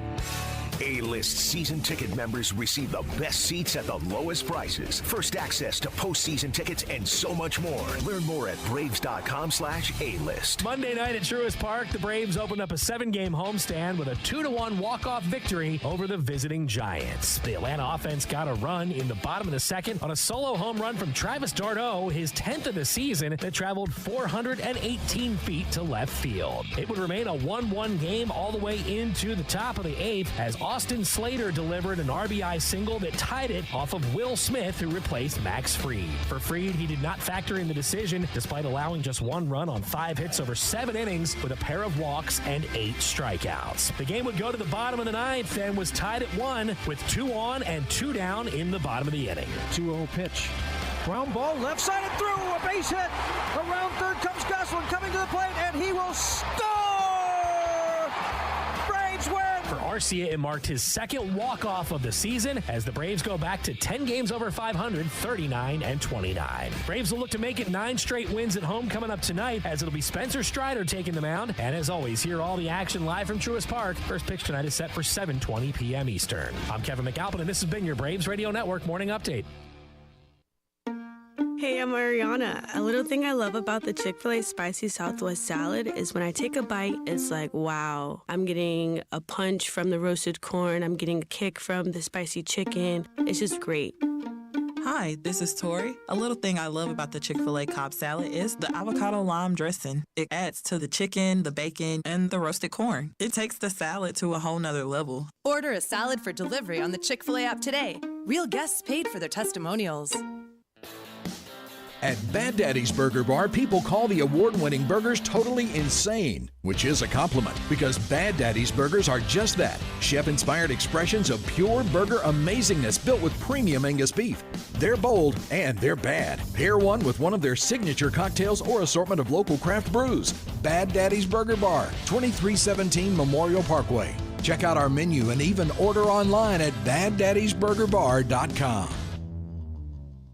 This is Wes Neighbors talking to Chris Haygood of Bob Wallace Appliance. Chris, what sets you apart from other appliance dealerships? Wes, these appliances are going into the most used room in your house, your kitchen. The way we have these appliances displayed, it's easy for you to visualize how they'll look in your home. Wes, what sets us apart is the people. They're well trained. In fact, they live and breathe these appliances. And if you need service, you'll really appreciate our parts department. Contact Bob Wallace Appliance at 256-533-2121. Tom Abraham here for my friend Brian Hamaker and his team at North Alabama Mortgage. Look, buying a home is the biggest purchase you will make in your life, and it can be a bit intimidating, so you want people that can help walk you through the mortgage process and get you the best deal possible. That's what North Alabama Mortgage does, and they do it in Alabama, Tennessee, and Florida, from first-time purchases to refis, conventional, VA, FHA, and USDA loans. They have the solution at North Alabama Mortgage. Visit NorthAlabamaMortgage.com to learn more. That's NorthAlabamaMortgage.com. Did you know that your car, truck, or SUV may be worth over 30 or 40% more than it was last year? It's true. Bobby White back again for Woody Anderson Ford, and we'd love your trade-in for a personalized custom factory order on a 2022 Explorer, Expedition, Ranger, or F1. We interrupt this message to announce our $1,000 appreciation cash reward. Attention all active military, reservists, retirees, and all veterans, plus first responders, police, fire department, EMTs, and medical professionals. An appreciation for making Huntsville the great city it is. You'll receive a $1,000 exclusive reward in addition to any public offers on most all 22 Fords. So please come see us today. Our Ford Gold certified or low mileage, gently used vehicles with great warranties. At Woody Anderson Ford, whether it's a new order or a pre-owned, we promise to always do the right thing. Corner of Jordan and Spartman, hope to see you soon. I'm attorney Gary Lackey. You know, you'll hear people say we're like a family, but here at the Lackey Law Firm, that's really true, not just a saying. I'm Justin Lackey. With my father and my sister, we have a special connection to each other. I'm Jennifer Lackey. At the Lackey Law Firm, when we take on your case, you become part of our family. You really do. And we'll always do whatever it takes to get everything you deserve. If you're injured, you worry about getting well, not about paperwork or insurance companies or figuring out how to get to your lawyer's office. I'll come to you. We worry about your case so you don't have to. When you've been injured, we know that your case is probably the biggest thing going on in your life. More important than almost anything else. And it's important to us too, for one simple reason. Family takes care of each other, and at the Lackey Law Firm, we'll take care of you. The Lackey Law Firm. The Lackey Law Family. 1-800-4RIGHTS. No representation is made that the quality of the legal services to be performed is greater than the quality of legal services performed by other lawyers. Listen to Talkin' Ball. Tells me all I need to know. You can't put a Mike Leach ahead of him, can you? No? Yeah, because Mike Leach whipped his ass last year. What about a Brian Harsin? Can't. Harsin didn't have a great first year at Auburn. We'll see what happens this year. Go Auburn. War Eagle. Whoa! Beat the Aggies. Jack, clip that. War Eagle beat the Aggies. Talkin' Ball with Scott Tyson and Drew DeArmond. Weekday mornings starting at 7 on 97.7 ESPN The Zone. Greeny with Mike Greenberg. This is Mike Greenberg. Be sure and download the app today. Just search for 97.7 ESPN and listen to my show every weekday right here on 97.7 ESPN The Zone.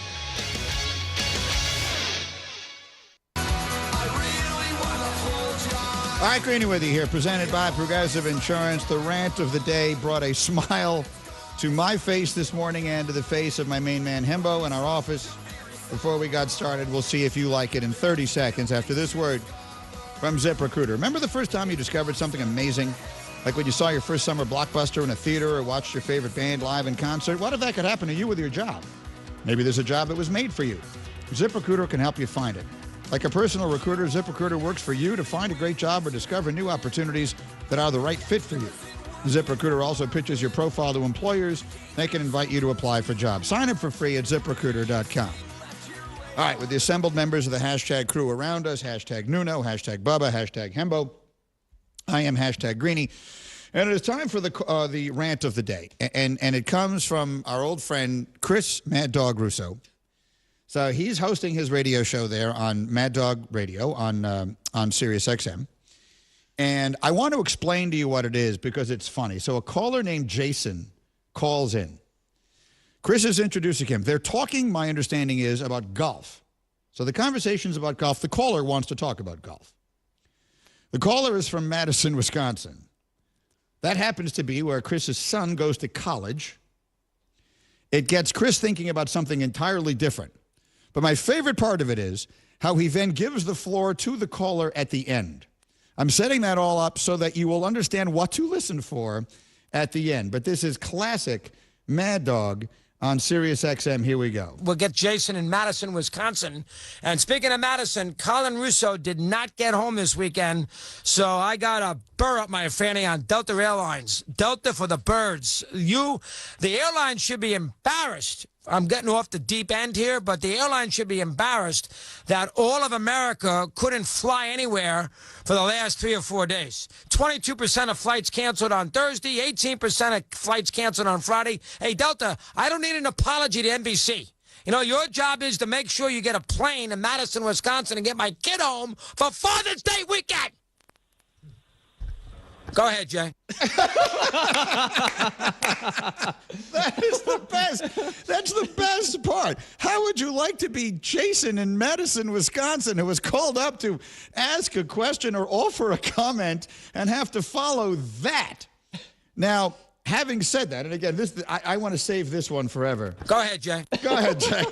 No matter what. You can go freak out on whatever you want. Go ahead, Jay. Now it's your turn. Oh, go ahead, baby. I saw Chris here the other day. I forget what day I saw him. I was in here one day and I saw him. I haven't seen him in a while. I love him. Again, we play Mad Dog clips here on this show and laugh because we love him. We do it fully respectfully. It is a loving homage. I'm a huge fan and a friend. That said, it's hilarious. So I can... We'll get Jason and Matt. Oh, no, there's a... Go ahead, Jay. I can play the little better. Go ahead, Jay. But anyway, it does bring up a question. Let me ask a question to Bubba. Because, Bubba, you're a man of a lot of, knowledge and stuff. How do you feel when famous people, at any level of fame, tweet about airline issues? Because we see it a lot, and it's a cheap little gimmick. Not gimmick is the wrong word, but if you're someone like me, I've never done it, let me say clearly, and this is the reason I've never done it. My flights got a mess. I was stuck in the middle of all of that on Friday trying to get home as well. And there's a part of you that thinks to yourself, if I just tweet at Delta Airlines or at American Airlines or whatever it is, they're going to respond to me. They're going to see someone that has 1 million followers tweeting at them, and they're going to respond. But I don't know. I find it off-putting when I see famous people doing that. Bubba, I ask you, is it bad form for people of practically any level of fame, whether it's a little bit famous or like a very famous person, with 10 million followers or whatever the case may be? If you have 100 million followers, you're probably not flying Delta Airlines, right? Like Taylor Swift did not struggle because of Delta this weekend, right? But, if you're a relatively famous person, you still have to deal with that. Do you have an issue when relatively famous people tweet things at airlines because they're stuck somewhere and they think they're going to get some sort of preferential treatment? I do, yeah. I think the word you said there is the right word. It's off-putting. There's just no reason for it. It definitely, for everyone else out there, it doesn't make any of us feel good, that's for sure. And it's just definitely not the right thing to do, and we're going to need less of it. Yeah. I mean, we're never going to get less of it. Yeah. I mean, if Russo wants to do it, I'm fine with it, though. Well, I mean, he did it on his show. Yeah. If Mad Dog wants to complain, I'm fine with it. Look, here's what I will say. Like, if my kids didn't get home, now my kids are already home, but if I didn't get home for the weekend to see my kids' Father's Day weekend, I mean, I'd be mad. It would be awful. And I can tell you, being in airports Thursday and Friday was a nightmare. You weren't traveling anywhere. Any of you guys? I'm telling you right now, there's people sleeping on the floor. I heard about it, but yeah. I mean, it's horrendous. What do you think the people are doing? Like, you think they want it to be like this? That's what I don't. I mean, well, they have these shortages, whatever. Yeah, but I feel like the people act as though they're like gonna tweet at Delta and just be like, they're doing this on purpose. It's like, no one wants it to be like this. Well, here's what I will say. Having traveled as much as I did over the last 6 weeks, here's the person I just don't understand. The person who's having some kind of travel issues and unloads on the poor woman standing behind the ticket counter who has nothing to do with anything, right? She's just waiting for someone to say to her, you can start boarding now. She has no control over whether your flight here was delayed or your luggage didn't make it. This is just a person standing here. You might as well be yelling at a wall. And yet everyone is yelling, and she's showing so much patience. I'm just sitting there watching that. I had a red eye from San Francisco that was delayed an hour and a half. Now, there's a very special, there are very few worse feelings than when it's 1 a.m. Pacific and your flight isn't there.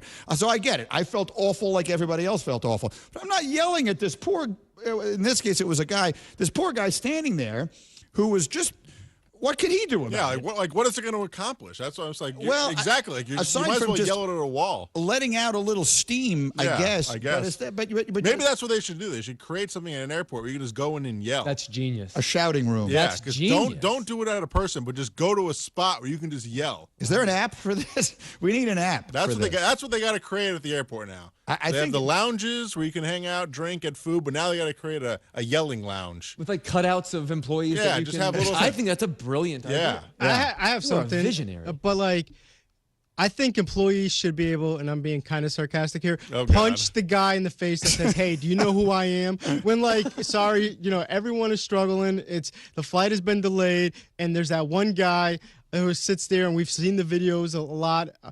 Do you know who I am? Sir, I don't care who you are. Just shut up, sit down, and wait for your flight like everyone else. I'll tell you this one. So I'm flying Sunday night. So this is a week ago Sunday from Chicago. I was in Chicago for the speech at Northwestern, and I'm flying from Chicago to San Francisco, late evening flights. I stuck around, I was there all day doing stuff. So I'm flying out, flight's like 8 o'clock at night, flying out to San Francisco. There's a woman sitting in the seat in front of me, and the Wi-Fi is not working, which is frustrating. You're right. It's a long flight. It's like a 5-hour flight. It's annoying that the Wi-Fi isn't working.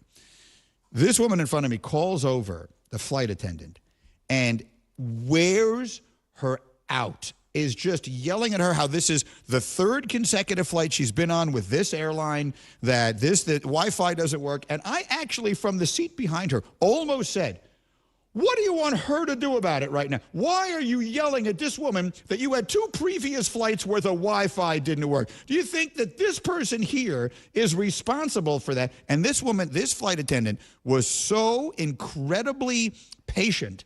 I wanted to give her a round of applause. I literally wanted to apologize to her on behalf of humanity.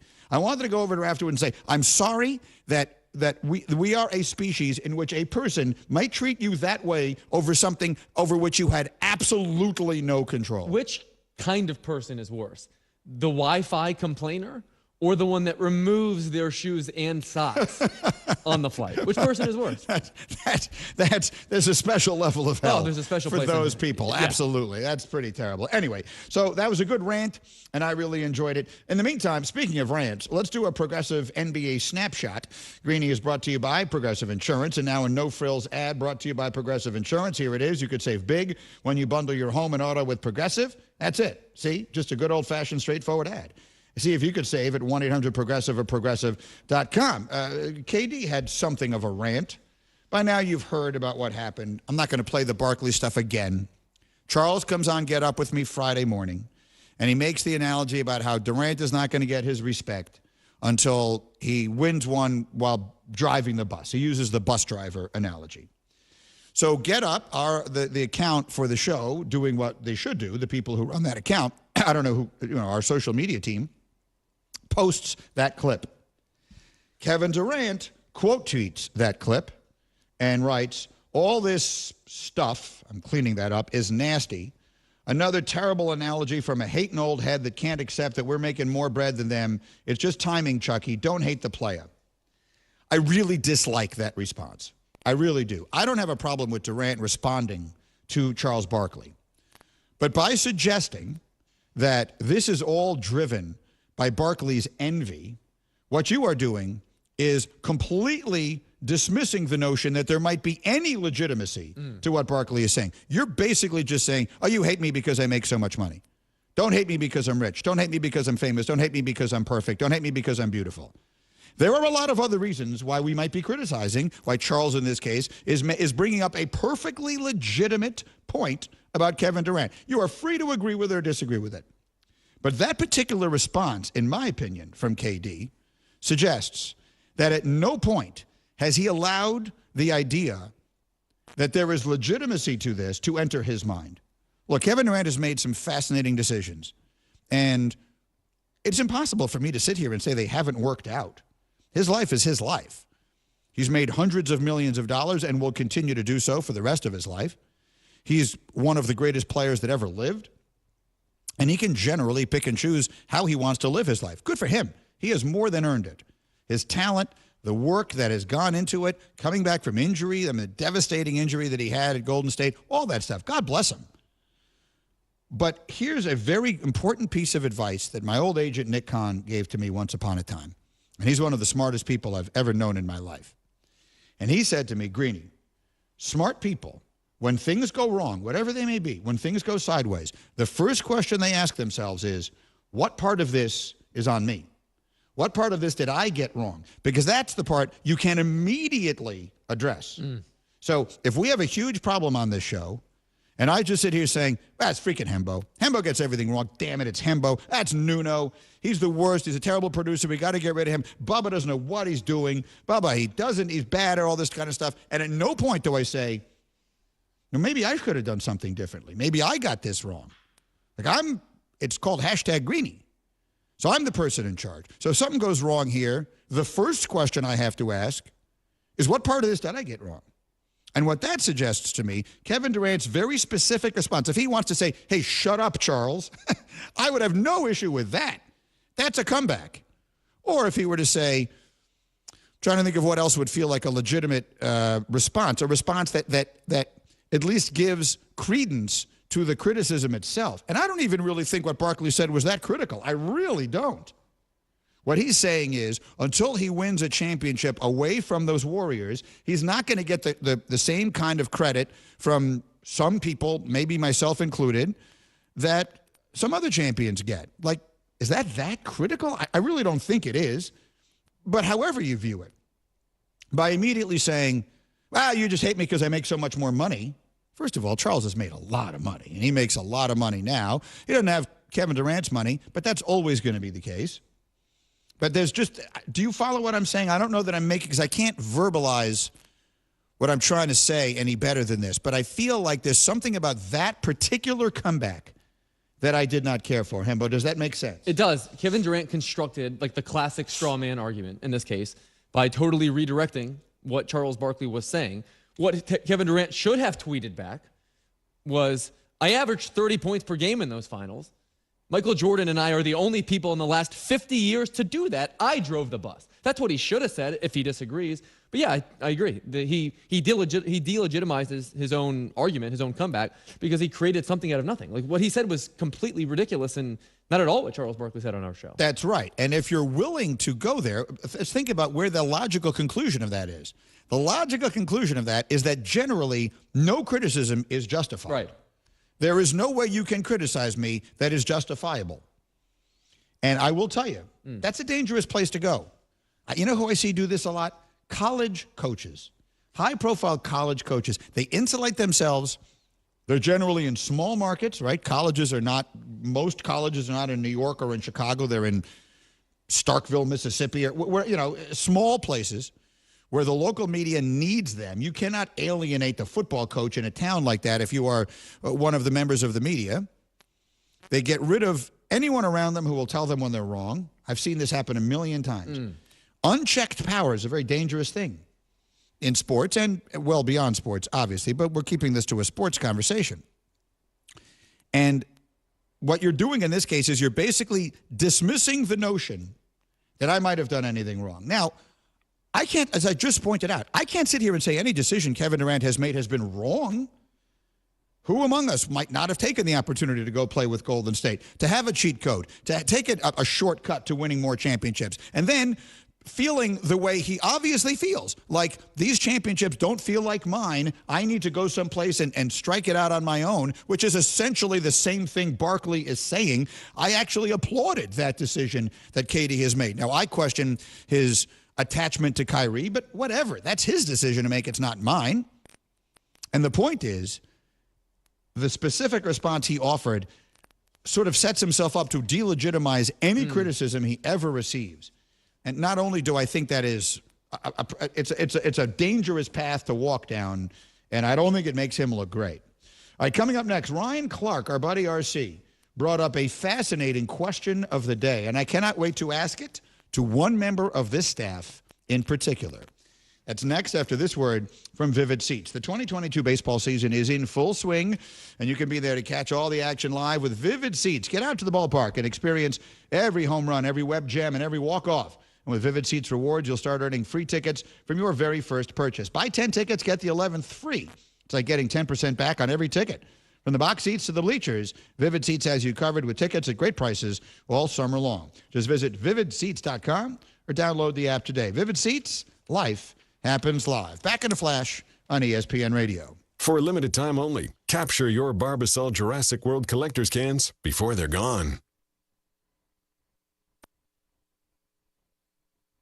And now a small business setback. Set to smooth jazz. It's late. You're driving in the rain with only one thing on your mind. The deer about to total your HVAC van. But with Progressive's 30-plus customizable coverage options, you're covered. The rest is just saxophone. When running your small business gets rough, Progressive Commercial is there to smooth it out. Get a quote in as little as 6 minutes at progressivecommercial.com. Twinkly sound. Progressive Casualty Insurance Company and affiliates. Coverage and discounts not available for all vehicles or states. Policy terms and conditions apply.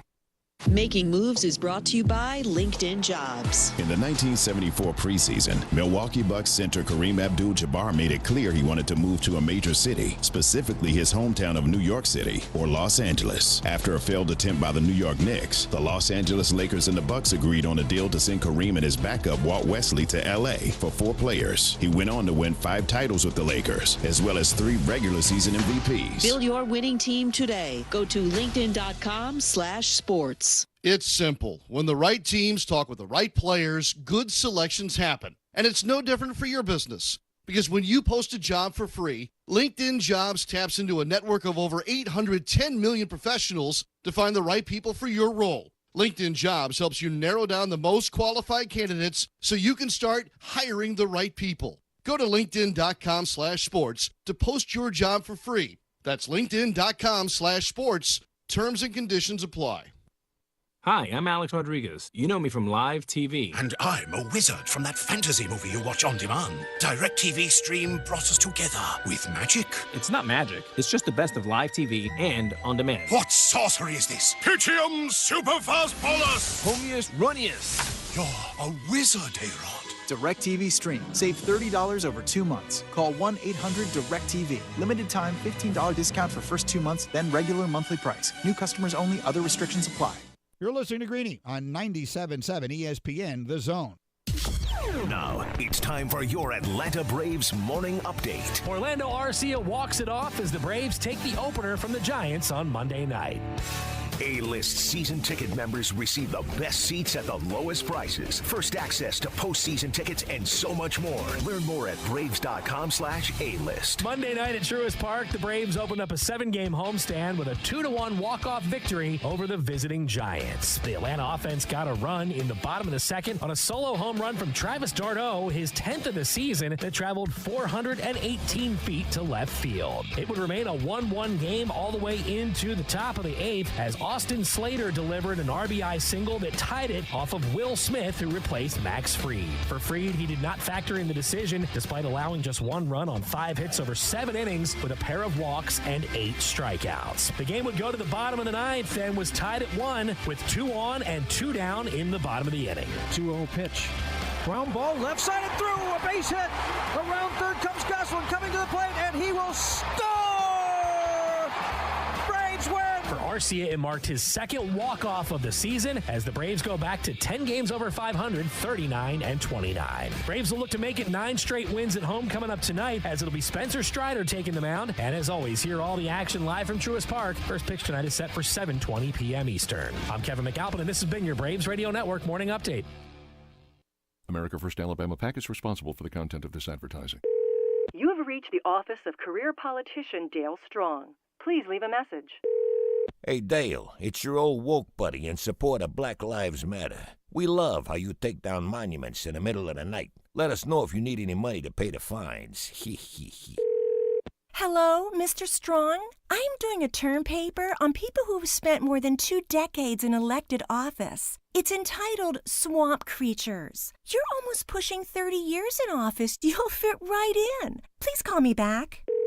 Hey, Dale, you're my kind of Republican. I love how you gave money to Mitt Romney. Mitt has got great legislation to take guns away. We need more Republicans like you up here in Washington.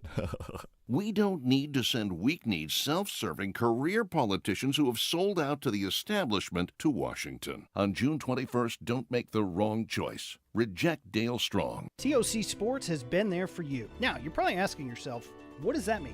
It means for more than 20 years, Alabama's largest orthopedic group has been there providing coverage and care to more schools and student athletes in the Tennessee Valley than any other group. It means whether you are the star football player, the all-region volleyball ace, or someone who hurt their knee in a weekend pickup basketball game, TOC Sports physicians are proud to have the opportunity to care for all your orthopedic needs. It means for parents, coaches, athletes, desk jockeys, or even weekend warriors, TOC Sports physicians continue to meet and exceed the orthopedic and sports medicine needs of our community. But most importantly, during these challenging times, we're here for you now and will continue to be here. So as long as there are players on the field, games to be played, and contests to be won, the orthopedic specialists from TOC Sports will be ready to help. We don't know what the future holds, but you can count on the TOC Sports team to stay committed to you so you can stay in the game. Call 256-539-2728 today and ask to see a TOC Sports physician. Check them out online, also Facebook, Twitter, and Instagram. Hi, this is Wes Neighbors. I'm here with Sam Fleming with Fleming Roofing and Restoration. Sam, tell the folks about Fleming Roofing and Restoration. Hey Wes, our company Fleming Roofing and Restoration specializes in commercial and residential roofing and repairs. I'm a fifth generation Huntsvillian, and our family's been doing construction business in Huntsville area since 1965. Sam, what kind of roofs does Fleming Roofing and Restoration do? Our guys are skilled enough. We can come out and address any kind of leaks or issues you might have on your commercial, on your metal roofing, on your shingles. We can do anything, and we can offer you a solution to repair it, or we can replace it. Well, you guys also do insurance restoration. Our staff has 10 plus years of experience as insurance adjusters, and we really do know the inside and out of the claims process at Fleming Roofing and Restoration. Check out Fleming Roofing and Restoration online at FlemingHSV.com, or you can call or text them at 256-651-9440. Hey Wes, we show up. From the Fox 54 Weather Center, I'm Chief Meteorologist Jordan Dressman. A mostly to partly sunny sky this afternoon. Overall, it really is going to be a beautiful day across the Tennessee Valley. Temperatures climbing a bit above average, highs climbing into the mid and upper 90s, dropping into the lower 70s as we head into the overnight. Mostly sunny sky for your Wednesday afternoon. Wednesday probably going to be one of the hottest days this week. We're making a pretty solid run at 100 degrees. Would not be the least bit surprised if somebody does actually end up reaching the triple digits Wednesday afternoon. I'm Chief Meteorologist Jordan Dressman on your home for ESPN Radio, 97.7 ESPN The Zone. You know, this process is all about talking ball. Listen to Talkin' Ball with Scott Tyson and Drew DeArmond. What did they want privacy for? To just start talking ball. Every weekday morning, wake up with Scott and Drew. It's Talkin' Ball. 97.7 ESPN, The Zone. Greeny with you, presented by Progressive Insurance. What do your home and auto have in common? They're yours, and Progressive protects them both. Bundle today at Progressive.com. All right, I do want to mention quickly, I had Matthew Fitzpatrick, the U.S. Open champion, in my studio for Get Up this morning. We were trying to figure out a way to have him stick around and do the radio show, and his schedule just wouldn't allow it. I would love to have talked with him longer. You know my love for golf. But there are